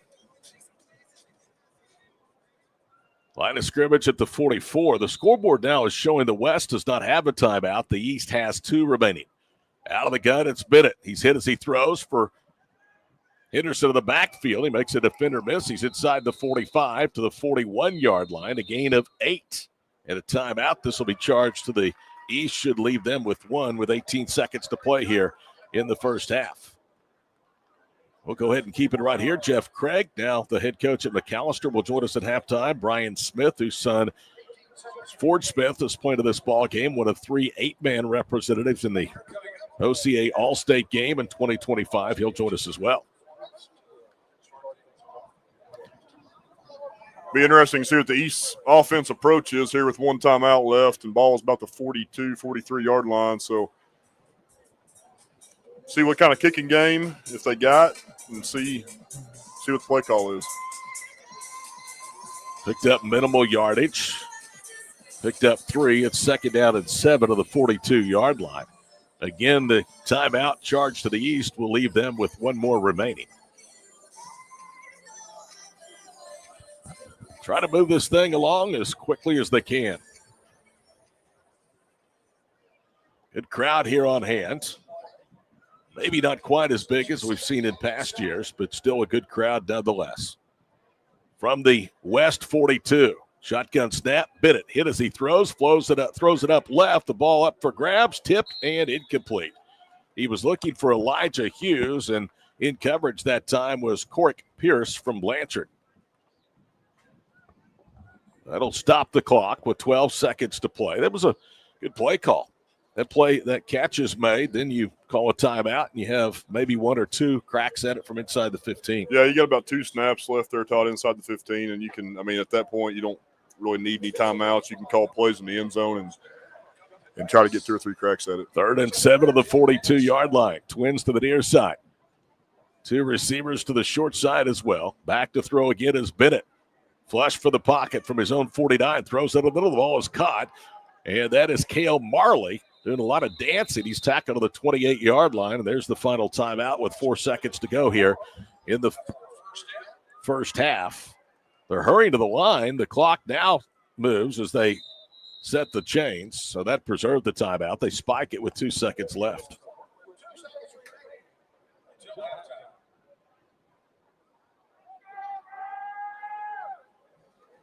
So they just subbed in number 16, Sam Walker, the kid from Kingston that made that incredible catch a few minutes ago. Unbelievable catch. You wonder, he's 6'4". You wonder if he's their fade ball guy or in the half kind of guy here. We'll see what happens. This is the 11th play of the East drive. Started back at their own 14. They had just 1:16 and 2 timeouts remaining when it started. They're now down to the West 28, barring a defensive penalty. Final play of the first half. Trey Bennett. This ball's going to Sam Walker. They're looking for Walker across the way. It's underthrown. It's knocked away, and it's incomplete. And they had Sam Walker well defended that time on the deep ball. So that ends the first 24 minutes of All-State football on this Thursday night from Shawnee. The score at halftime, the West 18 and the East 10. We'll be back with our halftime show coming up after this break here on Squirtle. Is your school or booster club looking for ways to fundraise? Let Downtown Threads create a custom website to showcase all your school apparel. You pick the design and the garment, we do the rest.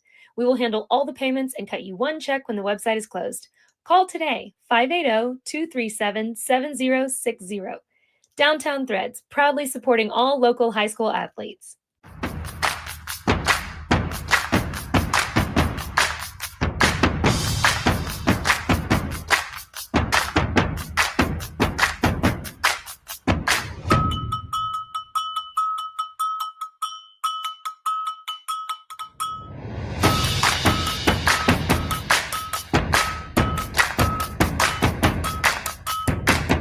For a bank that's big enough to serve you, but small enough to know you, turn to Alva State Bank. Whether you're opening your first checking account, going to college, starting a small business, planning a wedding, or having a baby, Alva State Bank is here for all of life's milestones. To learn more, visit any Alva State Bank branch or go online to alvastatebank.com. Alva State Bank. They plant roots where others have branches. Member FDIC, an equal housing lender. For more than a century, you have made St. Mary's your healthcare choice. It might be our dedication, compassion, and skill, or the personalized patient experience. Perhaps it is our award-winning, high-quality care. Whatever your reason, you trust St. Mary's will offer advanced technology and comprehensive care close to home.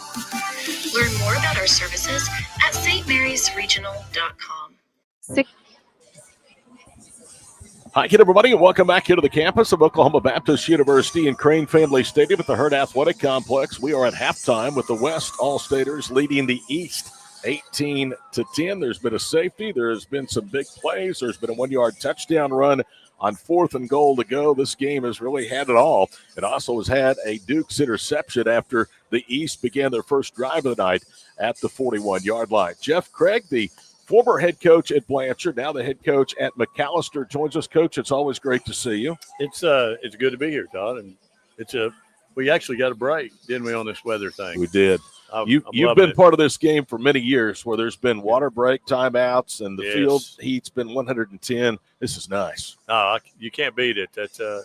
It was still about 97 and way humid when I left McAllister today, but got up here and it's in the 80s. You can't beat it. All right, let's talk about that very quickly. The move from Blanchard to McAllister, it gave you an opportunity to go closer to home, but I know that even that appeal made it very, very difficult. Yeah, it was. When you've been at a place for 18 years, and you've really kind of built things into a machine that's kind of just takes care of itself. And it was a solid staff that I'd had for years. We'd been together for a long time, and just able to really build something special. And it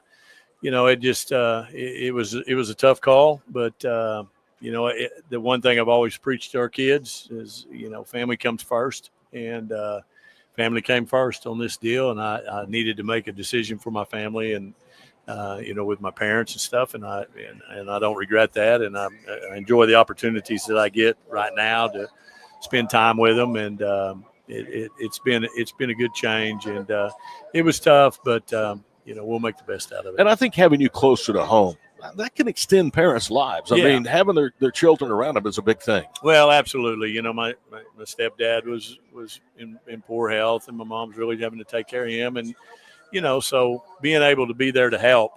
And, I'm still a little ways down the road, but I'm, 45 minutes, not that big a deal. And I can pop up and get up there. I was able to stop by there today on my way back from Tulsa and visit for a little bit. And, and Mom even made the comment that it was good to have me close, and it was good to be, have someone near. So it's good in that regard. And, in the football thing, we'll be good to at some point in time. You are a heck of a coach, but it helps when you have a guy like Carter and like Pierce that's playing to this ball game. Let's talk about Brayson first. What a first half he put on. Oh, just, those guys make coaching easy, and they make you look good. And, they bail you out of stupid calls and things like that and do special things. And, I think Brayson showed some of those skills out there. He's just, I don't know how many guys in our district that I still today were like, okay, so he is graduating and he is gone. We need to get him gone because he's been a thorn in our side for 4 years. And, he's just a special kid. And not only is he just a great athlete, he has a great work ethic. He is a great leader, and he's just a great young man. I mean, just bottom line, he can live with me any day of the week. How about Pierce? And Pierce, those two are they've kind of gotten together and just kind of been two peas in a pod. And the same way. I mean, Cork. I've always used Cork as an example with a lot of our younger kids about how a guy went from, he was always one of the best athletes in his class. Well, when he got up to high school, he kind of struggled a little bit his freshman year and a little bit his sophomore year. And I think it was kind of one of those deals. I've always been kind of the guy, and now I'm not, and I want to be. And, he went to work, got in the weight room, put on about 20 pounds, got way stronger, and just became a beast his junior year. And then it just carried over to his senior year. But what a great example of somebody, not getting – I know he was frustrated at some point, but sticking with it and staying with it and continuing to work and improve himself and give himself an opportunity, and he's made the most of it. Former Blanchard, current McAllister head coach Jeff Craig joining us. 2 more questions. We'll let you go. You've had some time to move over there, get acclimated to some of the players. This is a very important fall camp that starts this week for you, isn't it? Absolutely. It's, and it was good that I was able to get over there in late January. And so being over there for that length of time, I was able to you're able to kind of build some relationships, which you're not really usually able to do when you pop in there like April or May. Yeah. And then you're running straight into spring ball and team camps and all that. And you don't really get to know the kids. So I've been able to kind of build relationships with them, get to know them a little bit more than other I'm a football player, and kind of some of the ins and outs of how they operate and how they function. And so it's been good in that regard. And it's been fun. And like you said, it's going to be really, really important here pretty quick in a week or so when we get started. 18 years in one place. You become pretty familiar with your competition. They get to know you very well. It's going to be a challenge now. You got new opponents, new rivals that you're going to have to know something about. Yeah, it's the unknown. They don't know us, but we don't know them, and so it's going to be getting used to that and trying to adapt to that, and being in a different classification too. Going from 4A to 5A, and we played 5A schools. Trying to, I've scheduled some 5A schools at Blanchard, and people thought I was crazy scheduling Guthrie and those guys like that. But we were on the border. You are crazy, but you had a reason for that. When we were on the borderline of being 5A, we wanted to kind of get our toes wet a little bit before we dove into the pool, and so it's been good in that regard. So getting up to 5A and then being on the East, where like you said, we don't know. We don't know them. They don't know us, and it'll be fun kind of getting used to that. Certainly happy for you. You're going to be missed at Blanchard, I know, but you're one of the best, Jeff, and we appreciate you taking some time. I appreciate it, Todd. Thanks for having me. Jeff Craig, current head coach at McAllister, our guest here with the halftime show. We'll talk a little 8-man football. Brian Smith from Covington Douglas sits down with us next here on Squirtle. 6 surgeons, 4 locations, 1 goal: to improve the health and lives of people in Oklahoma. At Oral and Maxillofacial Associates, we treat every patient like family. As the preferred dental implant and oral surgery specialist of the Oklahoma City Thunder, and with over 30 years of service to our community, we are trusted by professionals and dedicated to expert care. With 4 convenient locations around the metro area, we are here for you. Trust the experts at OMA. Visit our website, www.omaok.com. Wiggins Auctioneers is a full-service auction company well-versed in selling farm and range land, minerals, commercial and residential properties, as well as equipment, estate, and trust liquidations. In order to better serve our clients, Wiggins Realty offers conventional for-sale listings as well as buyer representation. Whether buying or selling, auction or conventional, we want to be your trusted company. Wiggins Auctioneers, 3 generations strong and setting the standard since 1963. On America's highways, trucks are the lifeline of our economy, delivering everything from food to fuel. And at the heart of it all is Central Tech's Truck Driver Training Program. Partnering with technology centers across the state, we're offering more than 60 hours of drive time, including road trips and night drives, so you can put yourself in the driver's seat of your future in just 28 days. Central Tech. Get in, get going, get paid. Feel safe and secure with Arlo Wireless Outdoor Camera, available at Pioneer. Arlo offers top-notch protection with crystal clear video quality, rain or shine. Monitor your home from anywhere with remote smartphone access, whether you're at home or on the go. Arlo keeps you connected to what matters most. Trust Arlo and Pioneer to keep your home safe and secure. Visit GoPioneer.com to get your Arlo wireless cameras today. Halftime festivities concluded here on the campus of Oklahoma Baptist University in Shawnee. Welcome back to our halftime report in the OCA Coaches All-State game, 18-10 the West on top of the East. Time to switch gears. We'll talk 8-man football, a guy that we know very well from our journeys to Northwest Oklahoma, and we've shared the microphone a few times together. Brian Smith, good to see you, my friend. Hey, thanks for having me. Glad to be here. Hey, special night. It is. 3 8-man players, one of those is your own. How about that? I can't beat that.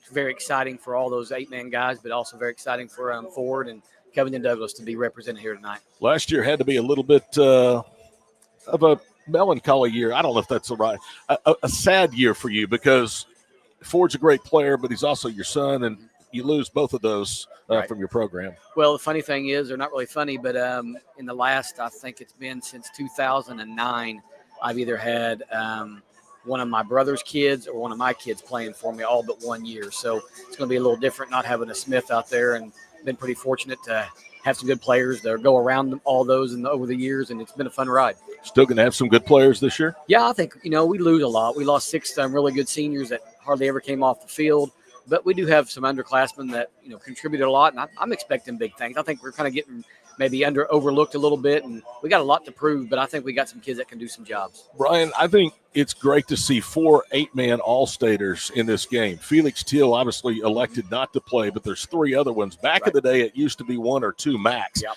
This is huge for 8-man football, and in the years I've been calling these games, the small school players are representing themselves very, very well. Well, when only 4 can get it from 8-man, the 4 that are awarded that honor, they're studs. I mean, you're talking about Felix Till, who's not here because he got hurt in the K101 game, but the Corbin kid from Dewar, the Drake kid from Walekia, then Ford from Covington Douglas, that they can play a little bit.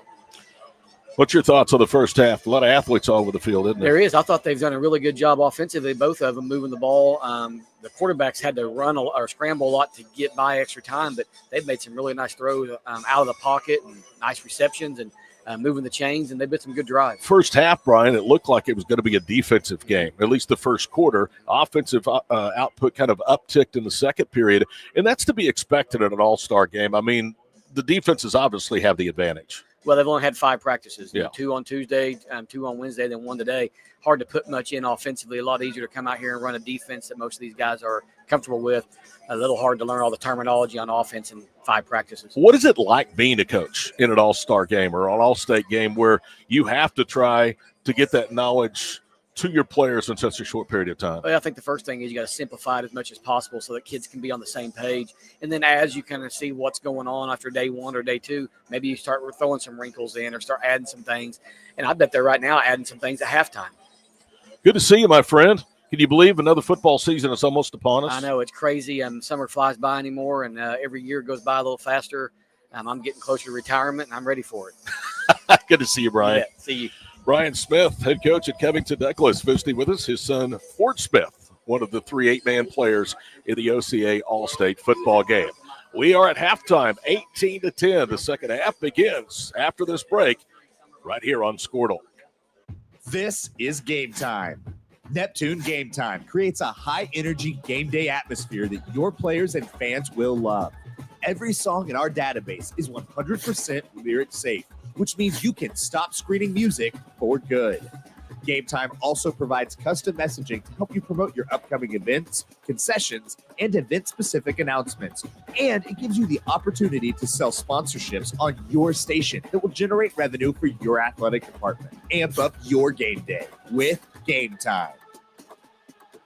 Buying cattle? Interested in price protection? Sidwell Insurance and Sidwell Strategies have a variety of risk management products to protect your exposure to volatile prices. Whether it's livestock risk protection or futures and options on the Board of Trade, Sidwell Insurance and Sidwell Strategies are professionally licensed agents with offices in Goltry, Enid, and Piedmont. Protect your livelihood with experienced advisors. Call Bambi at Sidwell Insurance and Brady at Sidwell Strategies at 800-299-2408 or stop by our offices. That's 800-299-2408 and like our Facebook pages to stay informed. Born and raised in Edmond, Oklahoma, Trevor Randall is very familiar with the area and the Oklahoma economy.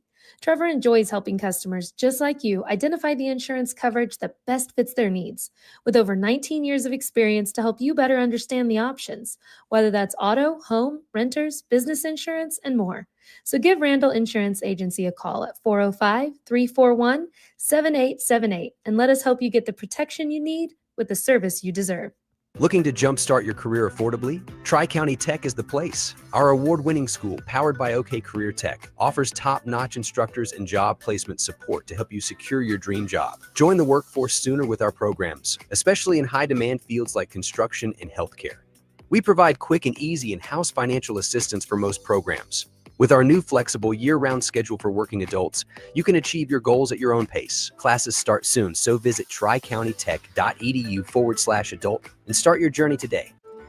St. Mary's Regional Medical Center, your health hub for Northwest Oklahoma, is proud of our award-winning quality care and robust service lines that are comparable to those offered in larger hospitals, but with a close-to-home, compassionate approach to care for our community and surrounding neighbors. To learn more about our services, visit stmarysregional.com or call 580-233-6100 today. Physicians are not employees or agents of this hospital.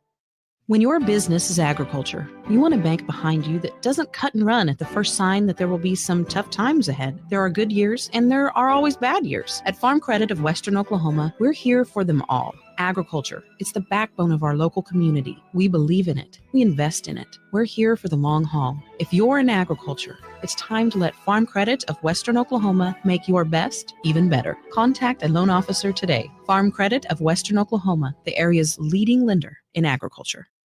Dr. Matt Dieselhorst at Dieselhorst Sports and Orthopedics can help you get game day ready. Dr. Dieselhorst works with athletes of all ages, taking a coordinated approach to accelerate return to play and maximize athletic performance. His work with pros in sports training, injury prevention, bracing, functional rehabilitation, and imaging works seamlessly with his medical and surgical expertise. Get started by going to Dieselhorst Sports and Orthopedics. Let Dr. Matt Dieselhorst get you back on the field, backing all Oklahoma athletes on the field and off.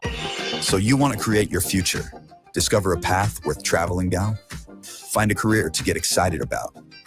For decades, Career Tech has been training talented, skilled individuals, empowering them to step into a career that fuels not only their life, but the Oklahoma workforce. These individuals are the heartbeat of this state's economy. Individuals just like you. Create your future today at Oklahoma Career Tech. Martin's Machine Shop, a family-owned business since 1974, serves Oklahoma, Kansas, and Texas. They offer full machine shop, welding, and metal working capabilities for repair and fabrication. Their fluid power division repairs hydraulic cylinders, pumps, motors, and valves, and includes a full inventory of 6,000 PSI hose and fittings. Give them a call at 580-227-2734 or connect through their website, www.martinsmachineshop.com, to see how they can assist you today. In our business and at our firm, it's all about preparation, preparation, preparation. We are advocates for our client. We speak for them. So as a part of that advocacy, it involves hiring the best experts. It's doing the legal research. It's doing the medical research. That is advocacy behind the scenes. It's not just the bells and whistles in front of the jury.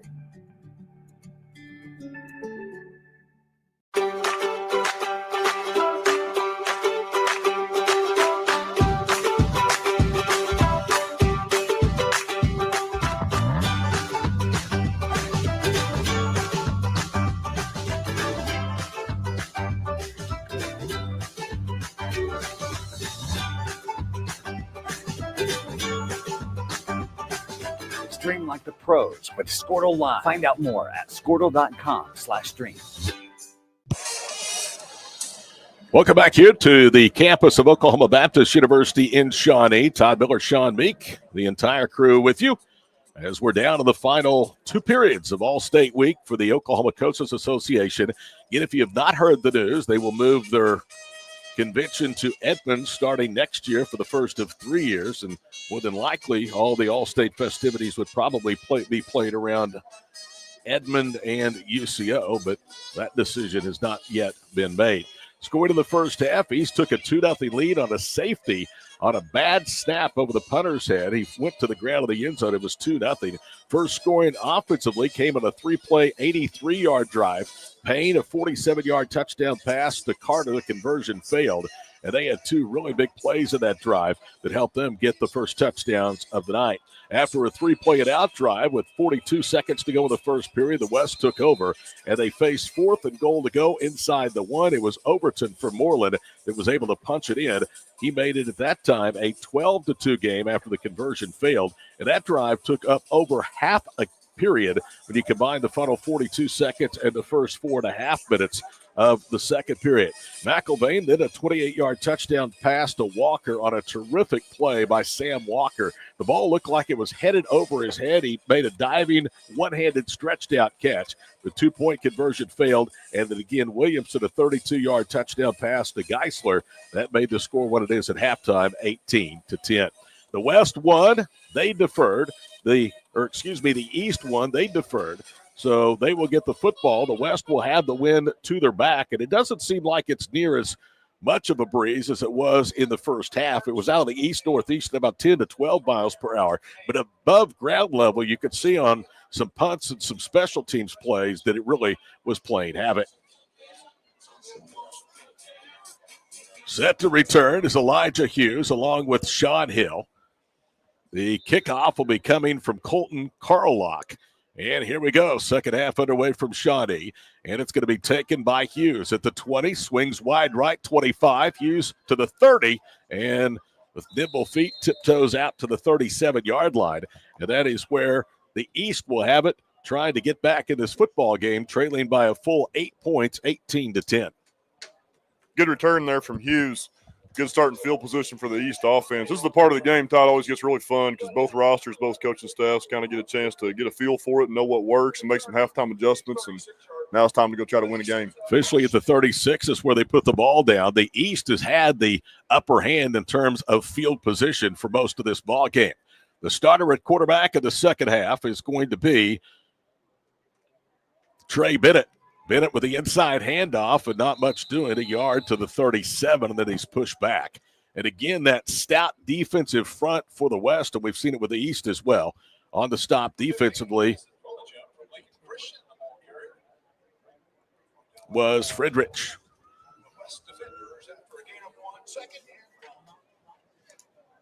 Second down and 9.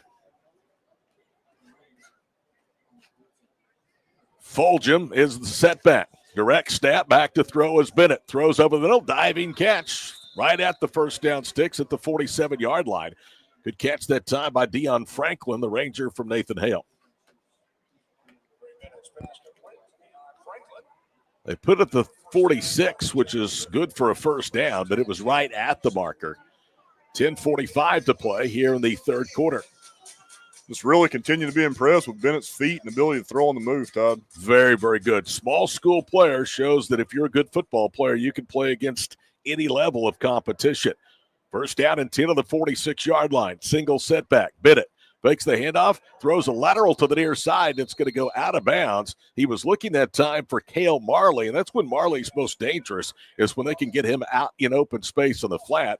The play is going to result in a incompletion and bring up now second down and 10 to the 46-yard line. That was really close to being a backward pass there. Good job by the West defense playing that through, but incomplete. One of the real poor throws that Bennett's had. That's one of the few that he's had here tonight. Two receivers, both left and right. No tight ends in this formation. Single setback is Fulgham. High snap. Bennett gets it down, rolling left. Trey Bennett on the run, throws, flips it over the middle, caught. First down and more. 40, 35, 30. He's off to the races, and he's tackled from behind. He being Elijah Hughes from Hominy as he catches and runs all the way down to the 24-yard line. And once he got through that second wave of defenders, it looked like to me, Sean, he might take it to the house. Yeah, no, good job by Hughes right there finding some grass. But, again, you see with Bennett, that's when he's at his best. He gets out of the pocket, moves his feet, and breaks it down a little bit. 30-yard catch. Brady Brewer was the one that ended the play. He is from Deer Creek High School in Edmond. Single receiver to the near side is Elijah Hughes, who had that big play. Single setback, two receivers wide right. And on a reverse, they hand it off to Marley, and that was well diagnosed. He's going to be dropped for a loss to the 31-yard line. Austin Garrett from Sulphur was the one that made the stop. West defense saw that from the snap. You could tell there was 2 or 3 guys sitting on that reverse. Loss of 7 back to the 31-yard line as the clock dips under 9 minutes to play here in the third quarter of the Oklahoma Coaches Association All-State Football game here for the OBU campus in Shawnee. Two receivers to the far side, Schultes, who's had a big game tonight, and Deion Franklin. Single receiver is Hughes, who had an earlier catch of this drive. Bennett looks that way as he takes a direct snap, dumps it over the middle. The ball caught by Schultes, and he is close to a first down. He slips initial contact at the 20, gets down to the 17-yard line. He's going to be about 3 yards short. It's going to bring up the third and manageable with 8:40 to play and the clock rolling here in the third quarter. Zimmerman made the stop. Schultes has done a great job tonight in the pass game. He's just sitting down in kind of that intermediate zone. He's got a lot of balls in that 8 to 12 yard range tonight. 7th play of the drive for the East. They started back at the 36. They're upfield to the 17 of the West, trying to get back in the ball game. They trail by 8. Two receivers to the near side. Schultes, who had the catch, starts the motion from left to right of the formation. Now it's a quarterback run with Trey Bennett, and he fooled nobody. Now Bennett going to the ground is able to toss it out to Henderson, and Malachi Henderson picks up a first down to the 11-yard line. It was a dangerous pitch by Bennett, but it turned out to work well. Hey, that's what makes these games fun, right? I know as a coach, you're cringing on the sideline. That's not something you'd want to see in week 9, with district play. But in games like this, kids having some fun, making plays, that's what makes these games a lot of fun. Dukes, who has an interception early in this ball game, made the stop. Again, he's a state champion from 5A Carl Albert. First down and 10. They can pick up a first down without scoring a touchdown. Line of scrimmage is at the 11-yard line. Approaching 7.5 minutes to go here in the third quarter. New running back out there is Isaac Drake from Walika. They fake the reverse. Now Bennett under duress. Rolls left, flips it in the end zone, and we're going to get a hold. That's going to be called against the West. It's going to go against Colton Carlock as he was grabbing the jersey that time of the former Buck from Hominy, Elijah Hughes. And again, another really savvy play by Bennett right there. He breaks the pocket and he's on the run. He knows he's got one-on-one coverage back there with Hughes and just kind of flips the ball where only his guy can get it, knowing it's going to be caught, incomplete, or PI. It'll be half the distance to the goal line. Automatic first down for the East. So they are knocking trade lead 18-10 with 7:25 to play here in the third quarter. And this is the first drive for either side since our halftime break. Ball comes to a rest at the 5. It is their fourth earned first down of this drive at their own 46. The West 24, the West 11, and now via the penalty at the 5-yard line. Two receivers left. And a tight end lined up this way as well. Walekas Drake remains as the setback. Isaiah gets the handoff. Big running room, and he blasts in for the touchdown. That's for all the 8-man guys. So they went a little unbalanced, ineligible set there. That tight end was covered up. They didn't have a receiver on the top end of the field right there. So it looks like they just tried to gain some numbers down here on the bottom. Did a good job of it. Isaac Drake with the touchdown run, 5 yards, and now they're a 2-point conversion away from tying the game with 7:15 to play. And there's some really good blocking to that right side of the offensive line. The East has converted one of their 2-point conversion tries. The West has yet to succeed in that category. Looking for our first tie of the ball game, nearing the halfway point here of the third quarter from Shawnee. Drake, who capped that with a 5-yard run, offset to Bennett's left. Two receivers to the near side. Bennett fakes the handoff, dumps it over the middle. It's caught for the 2-point conversion. Parker Ireland, a tight end from Hilldale, was wide open, and a good dump pass that time by Bennett. So we have our first tie of the night. It comes with 7:15 to play in the third, and the game tied at 18 in Shawnee. This is All-State football presented by Squirtle. It's more than just your lawn. It's your grass kingdom, your green canvas, your fairway to heaven. It deserves the Kubota Z400. With class-leading speed, agility, a powerful transmission, simple deck height adjustments, and legendary Kubota quality. When you need comfort, convenience, and performance, then you need the professional-grade Kubota Z400. Visit your local Kubota dealer today.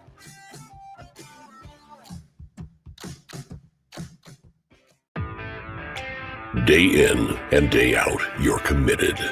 Every practice, every training, every game, every meet, you put in the work. Your fans may not see it, but you do. You have a story to tell, a personal brand, a career to launch, and an audience to connect with. Take control of your story with Athleon.co. You're doing the work. You deserve to benefit from it. East 7:15 to play. Anybody out there? 18-18 our score. Khalil Penn will kick it off again at the 40-yard line. Since that wind has really died down, that humidity has really made the air very, very heavy and thick.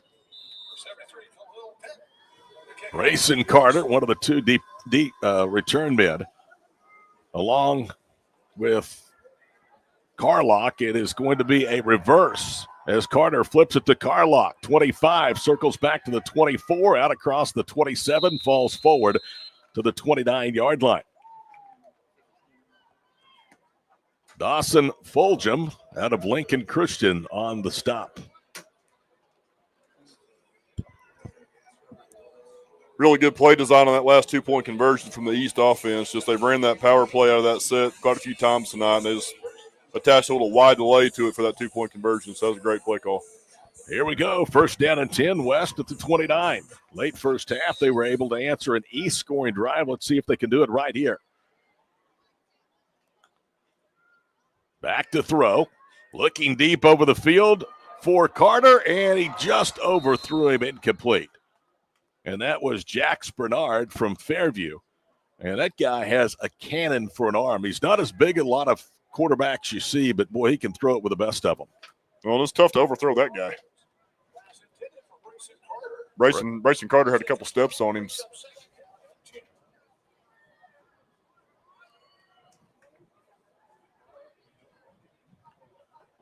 Second down and 10. Clock stops with 6:45 to play here in the third period. Jax Bernard out of 2A Fair, Class A Fairview, won a couple of state titles playing for his dad, Robert. Three-man front. They sling it out right. Ball is caught. Singletary from Washington, and he's dropped at the 35-yard line. A gain of 6, and he was planted on his back that time by Cade Lynn. Also, Marquis Townsend from Idabel was there. Bring up third down and 4. 6:16, rolling clock here in the third quarter. And a big thank you to the Oklahoma Coaches Association for allowing us to be part of all the activities this week, both in northeastern Oklahoma and here in central Oklahoma. Bernard claps his hands, gets the handoff. A little bit of running room, and he was tripped up, still stumbles forward, and the football came out. But after he was down, it'll be a first down carry that time from Jaheim Muhammad. Caleb Cantrell was the one that ended the play. They're looking at it, but it's at the 39, and that's right where the first down marker is. West ready to snap it. They now move the chains across the way. 5:40 in counting to play here in the third period. 18-18 our score. Jaheim Muhammad out of Midwest City, coached by Darrell Hall, 6 foot, 196 pounds. Bernard to throw under pressure, steps up, eludes one wave of defenders, and bang! He is hit hard and dropped by Caleb Cantrell, and he's going to lose 2 from the 39 to the 37-yard line. Good job by Bernard there, not losing 6 or 7. Looked like he was going to get sacked much deeper than that and kind of broke a few tackles and got what he could. He's extremely hard to bring down.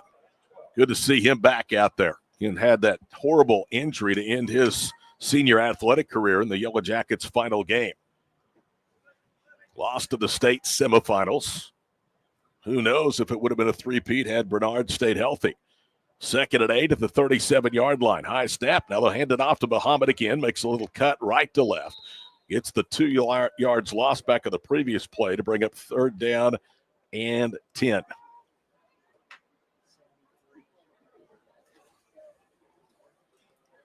Khalil Penn made the stop for the East defense.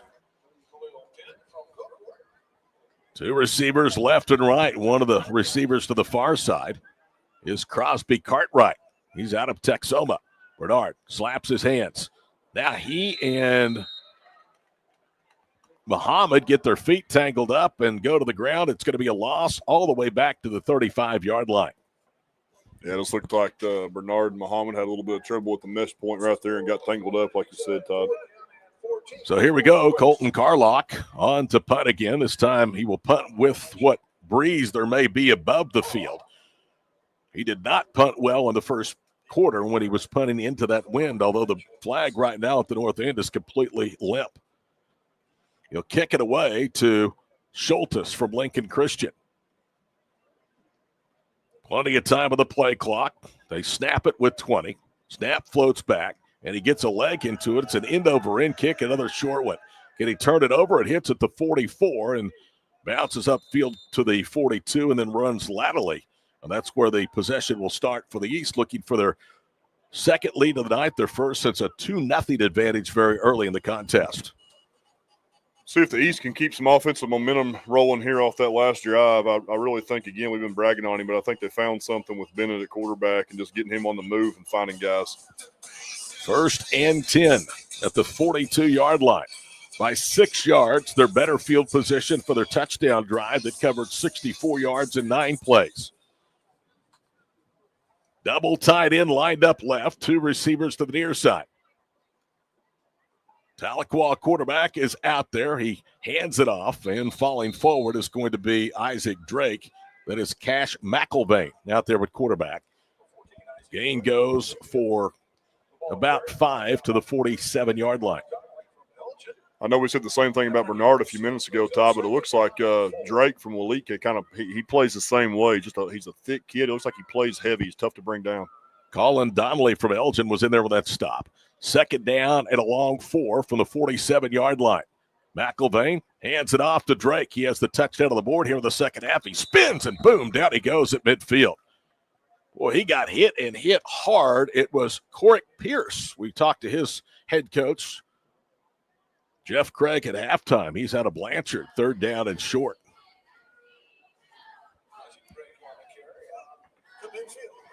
Clock under 2.5 minutes to go in the third quarter. Another good crowd here on hand for the 2025 playing of the Oklahoma Coaches Association All-State football game. Two receivers left and right. Single setback. And now McIlvain is going to try to run for it. He will not get there. Got to the 49-yard line, and he is pushed back. And the first one to get there was Colin Donnelly again from Elgin. So it'll be a gain of 1, fourth down. And, all right, Coach, you go for it here? Yeah, I think you do. Especially in a game like this. You got to believe that your guys will go get it. Get your best play call for about 2 or 3 yards right here and go at it. Minute and a half to play. Rolling clock here in the third quarter. 18-18 our score. Isaac Drake is back out there as the running back. They ran Cash McIlvain, the quarterback from Tahlequah, on 3rd and 2. He picked up a yard to the 49 of the West. And now the East wants a timeout. 76 seconds to go in the third. We're knotted at 18 from Shawnee right here on Squirtle. East River Roustabout, centrally located in Oklahoma, provides construction services specifically tailored for oilfield projects. Our team consists of highly skilled, experienced professionals who offer a wide range of services in construction, maintenance, and operations, focusing on both upstream and midstream sectors. With a combined 44 years of experience in pipeline and roustabout services, our team leads have a proven track record of success for major energy companies. So call the team at East River Roustabout today, 405-849-5156. No matter what comes our way, we'll always put you first. You're more than a patient. You're someone we care about.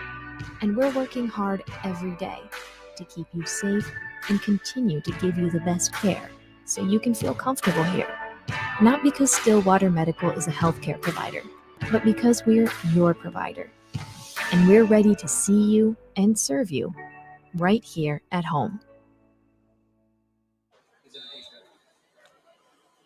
Fourth down and a yard. McIlvain out of the gun. He's going to try to run for it again, and he did not get there. And again, it was Colin Donnelly that denied him at the 49-yard line.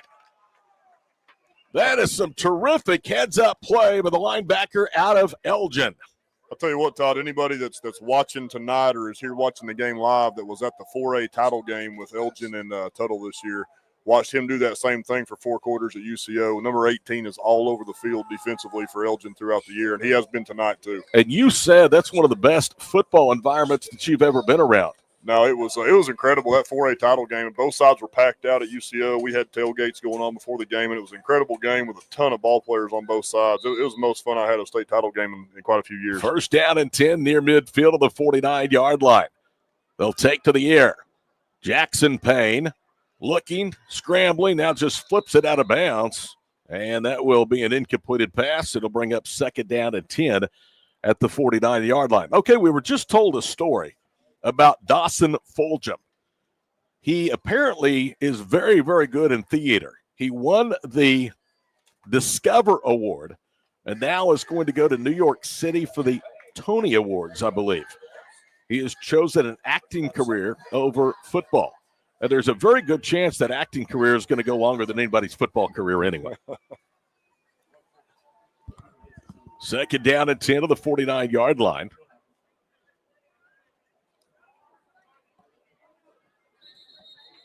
Jackson Payne, a little confused, and the West, I believe, is going to have to spin the timeout. That will leave them with 2. And we'll take a break. 50 seconds to go, quarter number 3, 18-18 our score. This is All-State Football on Squirtle. Farming today isn't just about hard work. It's about making smart choices. That's where Correction Line Ag and BW Fusion step in. We're redefining crop nutrition with cutting-edge biology that delivers real results. Stop relying on outdated methods. It's time for a fresh approach. CLA delivers data-driven solutions tailored for every growth stage, boosting your farm's ROI. Ready to get started? Call 833-CLA-SOIL or visit correctionlineag.com. Smarter farming starts here. At Whispering Creek, we believe home is more than just a place. It's a feeling of warmth, comfort, and belonging. Our 55-plus community is designed to foster a sense of camaraderie and well-being, ensuring you love where you live. Nestled in the heart of Oklahoma City, Whispering Creek offers a unique blend of convenience and serenity with beautifully designed homes, lush landscapes we offer, an array of amenities tailored to enhance your lifestyle. Whether you're enjoying a leisurely stroll along our walking trails, socializing with... Second down and 10. Back to action out of the timeout. Inside handoff goes to Hudson Howard. He makes a couple of defenders miss. Now he gets some room on the edge and is banged down at the East 45-yard line. He did most of that, Sean, on his own, and then he paid a price when Woodland's D.K. Kennedy laid the leather. Yeah, there goes Howard again. We talked about in the first half, just kind of being lightning in a bottle. He made two guys miss on his own that were unblocked and made something out of nothing. Picks up 6 on a 2nd and 10. They penetrated the west or east into the field of the 45. Again, they hand it off to Howard. First down and more. Bang! He runs over contact at the 40. You look like a bull coming out of a china cabinet. He's finally knocked down to the 38-yard line. It was J.T. Friedrich that was the one that finally got him to the turf. Yeah, so that shows you the other half of 14 right there. He'll lower his shoulder too. Picks that one up at an 8-yard or a 12-yard gain between the tackles. Final play of the third quarter. Back to throw again. They find a receiver wide open, and it's caught for the touchdown. That's Jackson Payne, and he just hooked up with Wyatt Geisler for Geisler's second touchdown catch of the night. Looked like a breakdown in coverage up there on top, Todd. They had two vertical routes and only one guy back there, so something broke down on the top defensively there for the East. 37 yards. So the West tonight has scoring pass receptions of 47, 37, and now 37. The two 37-yard receptions have been by Bethany's Wyatt Geisler. Howard will stay out there. Jackson Payne will be the quarterback as they try to successfully convert their first 2-point conversion of the night. 4 receivers in this package, 3 to the near side. Trying to make it an 8-point lead. Low snap. Handled, though, by Payne. Looking. Now he's going to try to run for it, and he's drugged down at the 2-yard line. And that will do it on the third quarter of play. So 12 minutes to go in the All-State football game, and the West will take a 6-point lead to the fourth as we return to OBU at Shawnee right here on Squirtle.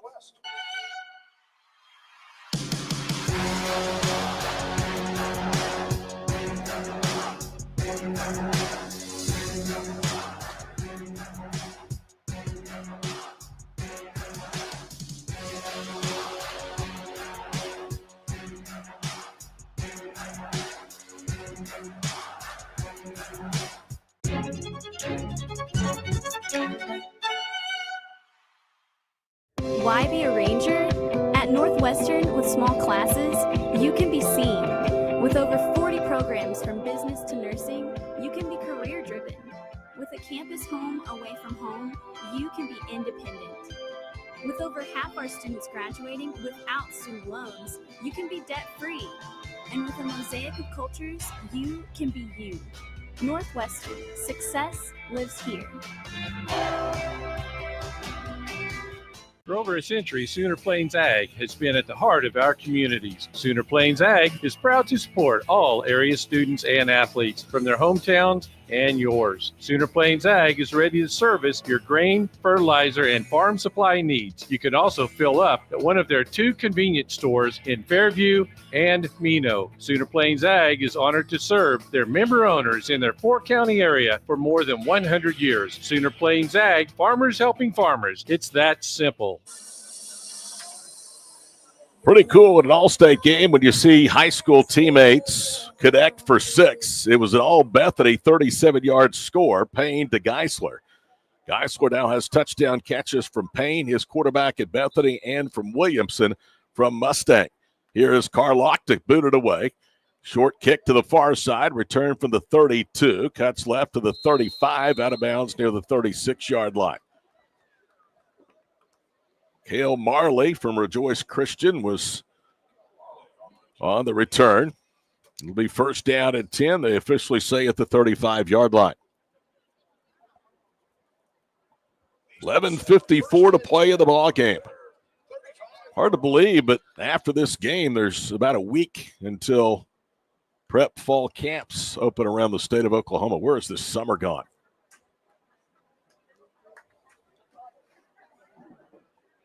Trey Bennett will remain out there as the quarterback. Malachi Henderson is in the backfield with him. They fake the handoff. Now Bennett slings it out to the left side. The ball underthrown, almost intercepted. He was looking that time for Schultes, and the route was jumped by Coric Pierce. They've tried that same play 2 or 3 times tonight, this little smoke screen, try to get the safety to buy it. Pierce played that as well as he can. I thought he was going to pick that ball. Pierce said enough talk about my teammate Brayson Carter from the first half. I'm going to make myself known here in the second half, and he's had a pretty good game defensively. He has. He's played really well back there in the back end. When the ball left his hand, I thought that was going to the house. Clock stops with 11:35 to play from Shawnee. Same formation, only the back flip to the left. Straight drop. Bennett will throw it out left again. A lot of contact and no flag. Looked like that DeAndre Dukes, who had him locked up, was also grabbing the intended receiver, Wyatt DeLong. 3rd and 10 upcoming. That's a really tough duo up top to throw against there with Pierce and Dukes up top. Those guys are both pretty solid. They can tackle, they can come up and fill on the run, and they can defend the pass well. This drive is 2 plays and 25 seconds old, and they're already at 3rd down and 10 of the 35-yard line. West scoring, leading 24-18. They only trailed one time. That was 2-0 early in the ball game. The East tied it with their first possession of the second half at 18. 3rd down and 10. Trey Bennett throws it in the backfield. The receiver slipped, and the ball is incomplete. Looking for Malachi Henderson, and it's probably just as well he let the ball go through his hands because it was going to be a loss of 5. So a quick 3-play and out drive, and here comes the East. We're going to kick it away to Brayson Carter. The punter is Caleb Cantrell from Pryor. He's coached by Kenny Davis. Played in 5A football, 6'2", 220 pounds. Cantrell, who's played well defensively in the second half, stands at the 21. It's a low snap. He gets a good kickoff. Carter is going to let it hit at the 32. It's going to take a bounce for the East and roll dead at the 29-yard line. So a 36-yard punt from Pryor's Caleb Cantrell. And leading by a score, the West will take over at their own 29-yard line. Still very good starting field position here for the West with 11 minutes to go, up a score, up 6 points. I bet they'd like to run about 5-6 minutes off the clock, if not more, and go score right here and put it to a 2-score game. We played 59 seconds of this fourth quarter, and there's been a touchdown and a 3-play and out drive. So we're about to snap it for the 5th time in just under a minute. Jax Bernard is still out there with quarterback. He claps his hands, drops, throws over the middle, pass offline, incomplete. He was looking for Brayson Carter, who was covered up by Sean Hill from McLeod.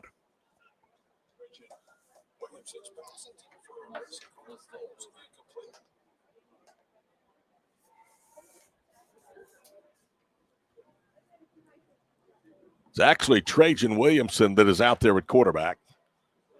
2nd down and 10 at the 29-yard line. Williamson has led one scoring drive. That again was capped with a 37-yard touchdown pass to Wyatt Geisler.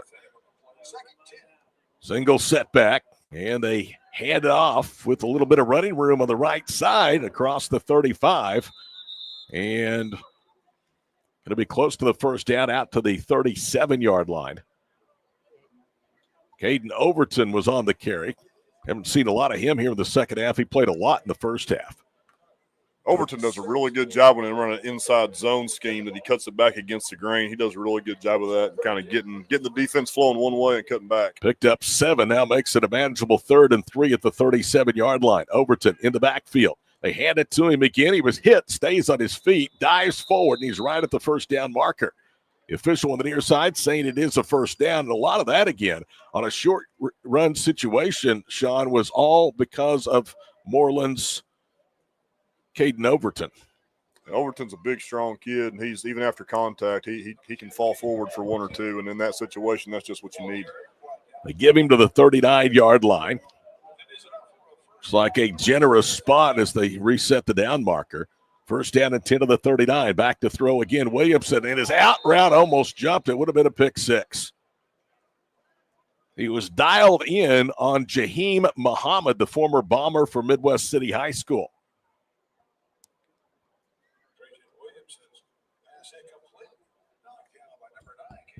Brooks Dixon from Bixby had his hands on the side of his helmet. He thought he had that for six. Second down and 10 to the 39-yard line. It is taking an eternity to play this fourth quarter. 9:36 to play. There's been a lot of incompleted passages and stoppage of the clock. Muhammad in the backfield. Williamson out of the gun. H-back lined up right. Handoff Muhammad coming left, and he is tackled as he turns the corner after two to the 41-yard line.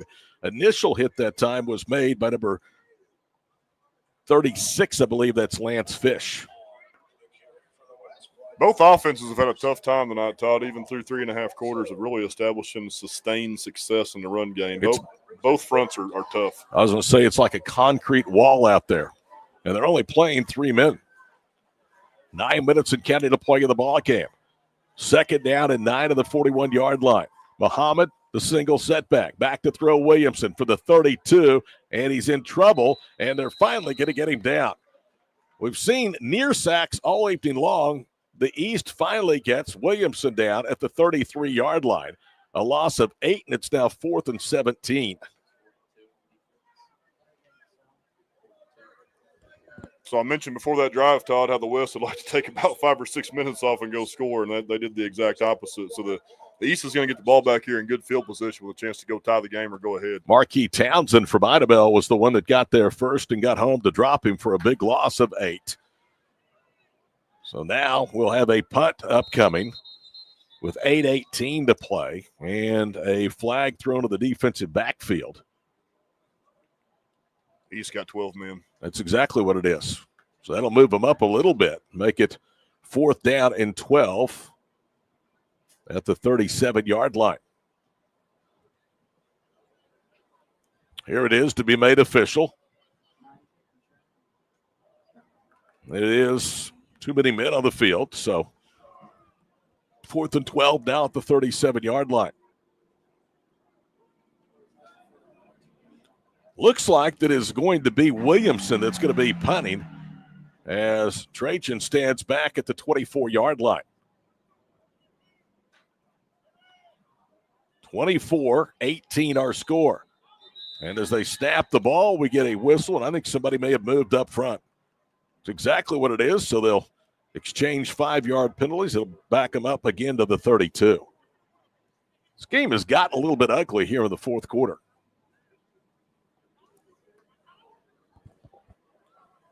.809 for the finish, 24-18 our score. The West leading the East. All-state football here with the OBU campus in Shawnee. Glad to be a part of it here on Squirtle. Thank the OCA for allowing Squirtle to be a part of their festivities this week. Snap back. Here comes the kick, and they almost got to it. It's a line drive spiral kick. Hits at the 35, rolls over to the 30. That's where it'll down. Well, I'll tell you what, he got that to turn over. Good job by Williamson, who was under heavy duress, and that was a line drive spiral punt that hit at the 35, and he got 5 yards out of the roll. Yeah, really good punt there by Williamson. Like you said, got that thing to spiral and turn over and kind of carry as far as you could. 38 yards on the punt to the 30-yard line with 7:51 to play in the ball game. You know, it's a privilege for these coaches and players, trainers, cheerleaders, everybody involved in these all-state games, but it's certainly an honor for us on Squirtle to be a part of it as well. And again, we thank the Oklahoma Coaches Association. 1st and 10 at the 30-yard line. Tahlequah's Cash McElvain is the quarterback, and now we get movement. Somebody flinched up front. That's going to cost the East 5 yards and penalty and bring up 1st down and 15 back at the 25-yard line. That's exactly what you don't want to see if you're the East coaching staff right now with a chance to try to go tie the game or go ahead here and start 1st and 15. The West now is going to rush 4, And on a jet sweep, they're going to hand it off to Schultes, trying to get to the corner, and he's going to lose more yardage. Tackle to the 22-yard line. That play was too slow to develop, and it results in -3 as Eli Plagg from Guthrie was the one to make the tackle for loss. Now you put yourself really behind the 8 ball, facing 2nd and 18, backed up to your 22. Yeah, you're going to try to get half of it right here to give yourself much of a chance. Cash McElvain, 6 foot, 168 pounds, out of 5A Tahlequah. Orange helmet on, gets the snap, drops. Here comes the pressure. Now he's going to run away from it. He's across the 25, and then he is planted shy of the 26-yard line. Austin Garrett was the one that came up and lowered the boom on Cash McElvain. Again, we've talked about it a few different times tonight, Todd, but McElvain did a good job of escaping the pocket. Looks like he's got some grass, and defenses just run too well. Yeah, that was a play that really sums up what the night has been for quarterbacks. It's been almost, although the East was able to get to the quarterback for the West on their last possession for a sack that led to a punt. 3rd and 15 to the 25-yard line. Clock at 6.5 minutes to play from Shawnee. 24-18 West. Here comes the pressure again. McElvain gets away from one defender, hits as he throws, and now dumps it off, and the ball was caught, but for very minimal gain. Lance Mathers closed quickly as the catch was made by Kylan Schultz. Great job by the West defense right there. Again, number 18, Donnelly from Elgin forced McElvain to step up in the pocket and throw quicker than he wanted to, and then Lance Mathers from Alva was sitting there on it. 4th down and 13 to the 27-yard line. Now we'll have another punt coming up from Caleb Cantrell. So even with a good Cantrell punt here, as he will kick it away to Brayson Carter from Blanchard, the West leading by 6 should get good starting field position with 5:48 and counting to play in the ball game. High snap, Cantrell kicks it straight up in the air, trying to hope for a turn, and he gets a little bit of a bounce at the 42, and it's going to roll dead at the 47-yard line. So he got it to turn over. He picked up 5. That ball almost went straight up in the air. And after all is said and done, it's just a 20-yard punt. And that will mean the West, leading by 6, will start in the opposition's end of the field for the first time tonight. So I think if you're on the West sideline right now, Todd, this is that part of the game as a coaching staff, and you're in the huddle talking to your kids. You kind of smell blood in the water right now. And this is time to go put a ball in the end zone and kind of seal it. Jax Bernard is the quarterback. Hudson Howard is the single setback, a 2-by-2 formation. Ball on the near side hash. Bernard hands it off. Howard was hit, now reverses his field, and down he goes at the 50-yard line as he ran into Levens, Boomer Levens from Catoosa.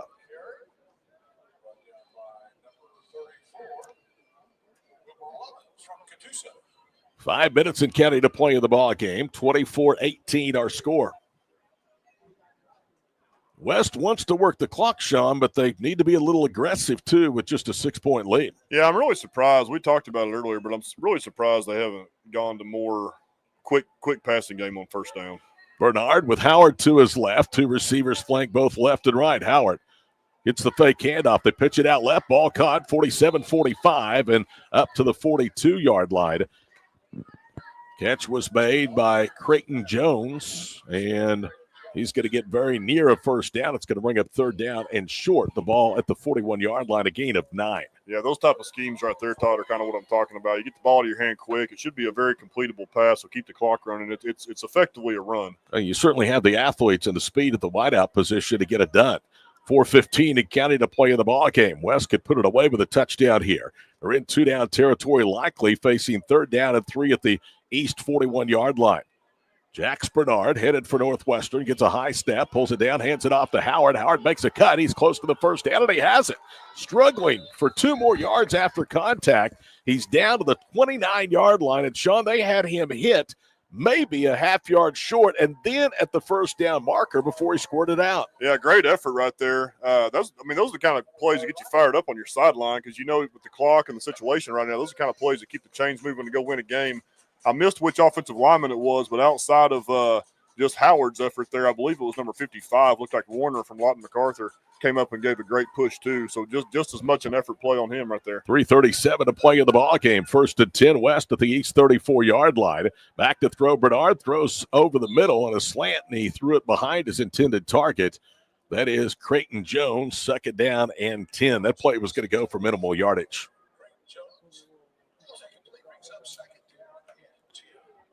Incompleted pass stops the clock with 3:33 to play.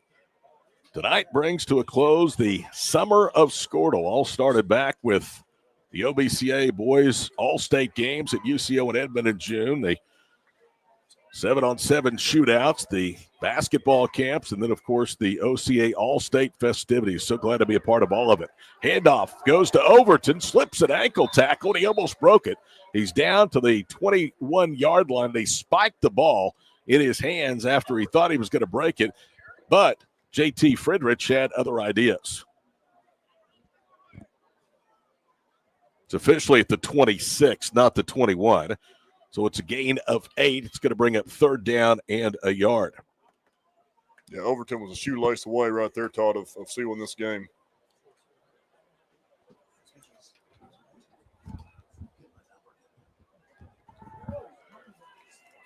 Third down a yard at the 26.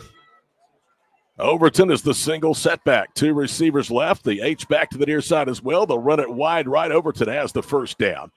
And he is to the 22-yard line. He was hit and fell backwards for the 24 to the 22.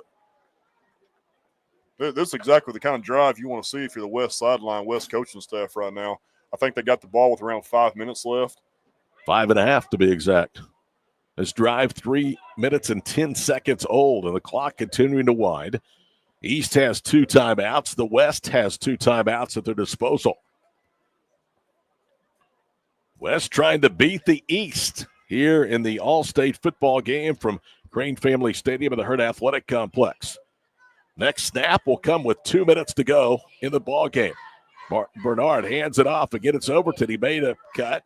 Now runs in to the defender, and that is Marquis Townsend, who had a sack earlier in the ball game. Net of 2 to the 20. More importantly, if you're the West, the clock continues to melt down with 1:46 to play. Yeah, this is some of that, Todd, that situational football we talked about in the first half. It's always interesting in these type of games because you got guys playing with each other, that aren't used to playing with each other. But all these guys have ran this situation enough throughout their high school career, kind of that 4-minute offense.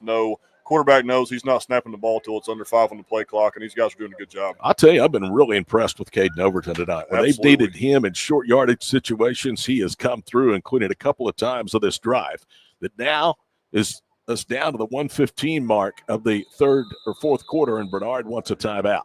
We'll take a break and return. West trying to put this one on ice. They lead at 24-18 in the OCA All-State football game from Shawnee on Squirtle. The future comes fast, which is why it's important to start planning for tomorrow, today. So whether you're setting aside money for something special or just safeguarding it against a rainy day, at Gateway, we've got competitive rates on a full suite of savings products. So consider us your gateway to earning money on your money. Open a high-yield savings account with an annual percentage yield of 3.5%. Visit gatewayfirst.com. Gateway First Bank, member FDIC. Anger, anxiety, worry, and disbelief, these are normal emotions to feel with an unplanned pregnancy. You have options, and you are not alone. Hope Pregnancy Center in Alva is a safe, confidential, and compassionate place to land. Hope offers free pregnancy testing and ultrasound, and you will be provided education for all your options. Remember, you aren't alone. We can help with hope. Visit thinkunpregnant.org. That's thinkunpregnant.org. Ready to get Todd Miller, Sean Meek, the crew with you here from OBU's campus in Shawnee. OCA All-State football game down to the final 72 seconds. West leading by 6, 24-18, facing 2nd down and 8 at the East 20 after they spent the first of 2 remaining timeouts. Sean, are you surprised the East has not used a timeout yet? Yeah, I think they're just kind of waiting for the right time. I mean, West hasn't given them a lot of good opportunities you feel good about burning those timeouts. Hand off to Overton, running right, cuts back left. He's inside the 15. There he goes to the 10.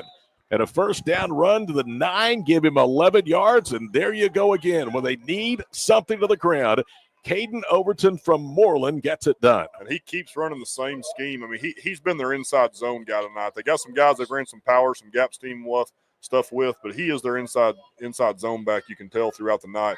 He gets them flowing and cuts it back, and he's good for 5, 6, 7 yards of carry. Apparently the East is just going to be content to take those 2 timeouts home.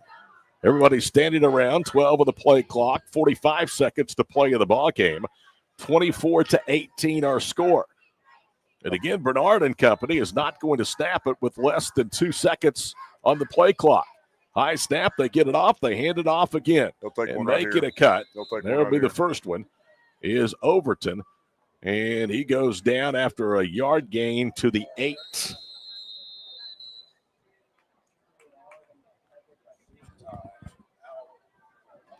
Timeout called by the East. We're going to keep it right here with 22 seconds to play. West facing a second down and goal to go at the 8. I'll tell you what, Todd, you can tell that Bernard has played a ton of games, won some state championships, played in some big games, played deep into the postseason, because he's managing this offense right now on the clock as well as you can for a quarterback. He's a coach's son. Absolutely. He knows how to run an offense. And you know what? I first saw him as a freshman, and you knew the kid was going to be special. There's something about his mannerisms, the way he conducted himself out of the field, not to mention the throws and the runs that he could make. Well, you know, as a coach's kid, Todd, he's been sitting in quarterback meetings since he was probably about 2 years old. Yeah. Second down and 8. Some of the fans starting to depart the stands, likely headed down to where they can go down and meet their favorite players on the turf after this one is official. And we're just 22 seconds away from that becoming official. Mason Singletary out of Washington is split wide right. Bernard now has Jaheim Muhammad in the backfield. Twins split to the near side. The ball square in the middle of the field. West moving from south to north, right to left. Bernard gets the handoff to Muhammad. Muhammad at the 5, spins at the 4, and he's in for the touchdown. How about Jaheim Muhammad? He literally planted and spun on a dime at the 4, and then there was no resistance between him and the goal line after that.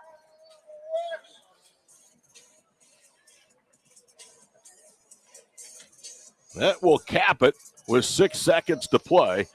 Muhammad from Midwest City with an 8-yard run. West leads it 30-18.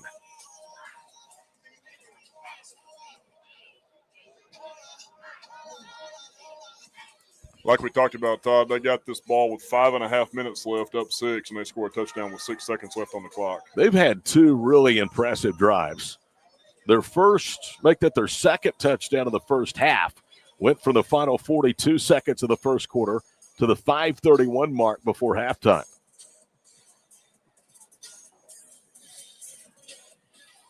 Bernard coming out of the field along with Caden Overton. The only thing the West has not done offensively tonight is convert a 2-point conversion. Here we go, Bernard.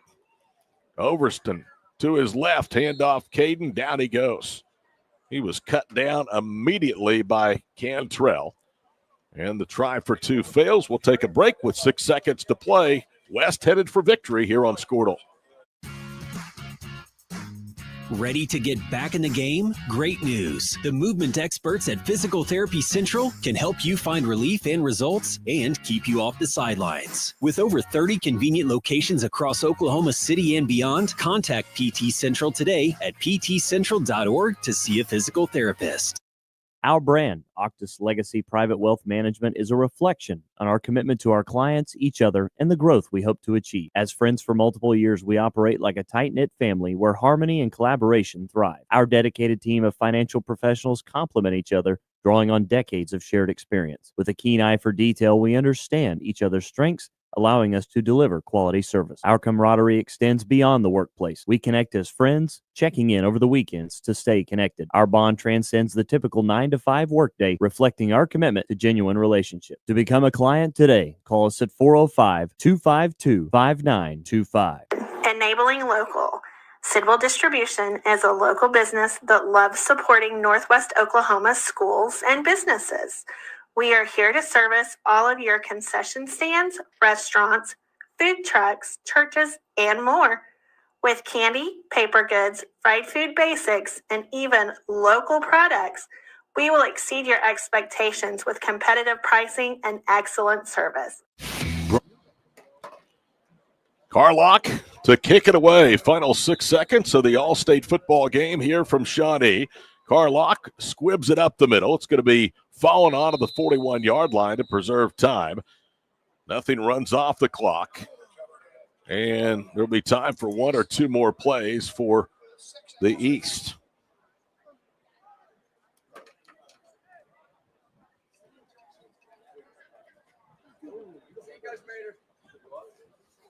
First down and 10 at the 45-yard line for the East. They're going to fall tonight. Isaiah Drake, one of the 3 8-man representatives from Walika in this ball game, is out there as the single setback.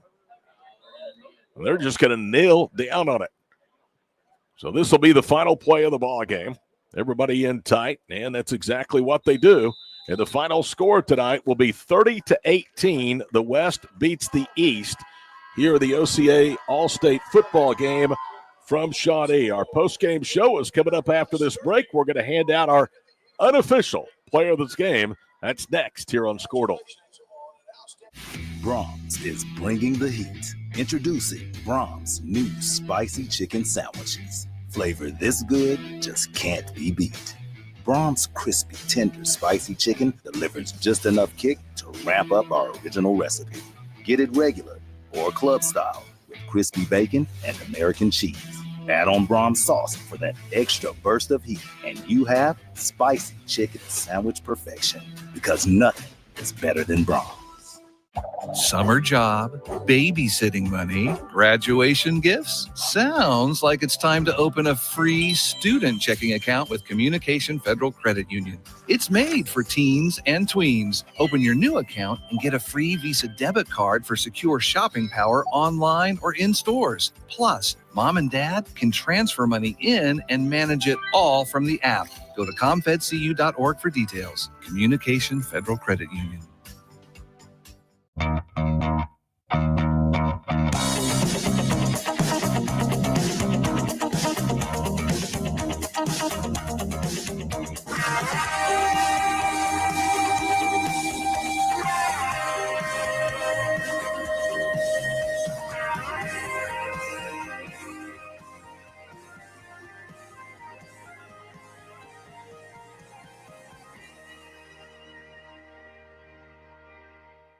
Are you looking for a local, reliable propane provider? Got you fool. Hard Oil and Propane has been serving customers throughout Oklahoma. Welcome back here to Crane Family Stadium at the Herd Athletic Complex. Todd Miller, Sean Meek, the Squirtle crew for the final time tonight, where the West has beaten the East 30-18. We'll hand out our unofficial Squirtle player of the games, and we'll start with the offense for the West. What do you think, Sean? Well, Todd, you put me in a tough spot right here because the West, as the game wore on, the West had so many guys play well offensively, so it's really tough to pick just one. But the West side got exceptional quarterback play throughout the night from all three of their guys. You got Geisler from Bethany that had 2 TDs receiving on the night, and Brayson Carter from Blanchard was definitely their most utilized weapon, had over 100 all-purpose yards in the first half. Howard from Washington had an exceptional game. Overton from Moreland really set the tone running game in the second half. So it's a tough spot to be in, but I'd probably say Wyatt Geisler from Bethany with those 2 touchdowns. I can agree with that. What about the West defense? West defensively, I think, again, you got a lot of guys that stand out, but 2 guys that we talked about all night that were just all around the ball. I was very impressed with Colin Donnelly, number 18 linebacker from Elgin, and number 8, DeAndre Dukes, cornerback from Carl Albert. The Dukes kid can do it all at corner. He's a very physical kid, comes up in the run support. He's not afraid to play, pass defense on the line of scrimmage, can run with anybody. So both those guys were incredibly impressive. I'd probably go DeAndre Dukes from Carl Albert. Let's move over to the east side. How about their offense? Offensively for the east side, again, got a lot of guys that made a lot of big plays. I thought Isaac Drake ran the ball well. The little bit of running game they could establish, they had trouble establishing it, but he made a lot of plays, just breaking tackles on his own, doing some of those things. But I thought number 3, Trey Bennett, quarterback from Woodland, kind of gave him a chance all night with extending plays with his legs. He could throw the ball from multiple arm angles and just kind of made things happen. So he was an incredibly impressive kid. I had not seen him play before tonight, but I'd say Trey Bennett from Woodland. East defense, I think it starts with Caleb Cantrell. Yeah, I would agree. That's a name, Todd, that we talked about all night that we, he was, again, with defensive guys, you talk about being around the ball. Those guys that are just always around the ball, and you call their name throughout the night. So I would agree with you there. Caleb Cantrell from Pryor, linebacker, played really well tonight. My friend, it's always great to see you and work with you. We'll look forward to hopefully getting another chance to do that soon. Absolutely, Todd. It's always a joy. I mean that. It's fun. You make it easy up here. You're as professional as there is in this business, and you're as good as it gets. 30-18, West beats the East. For what it matters, that's our final score. For everybody that helped produce it tonight from Shawnee, for Sean Meek, I'm Todd Miller.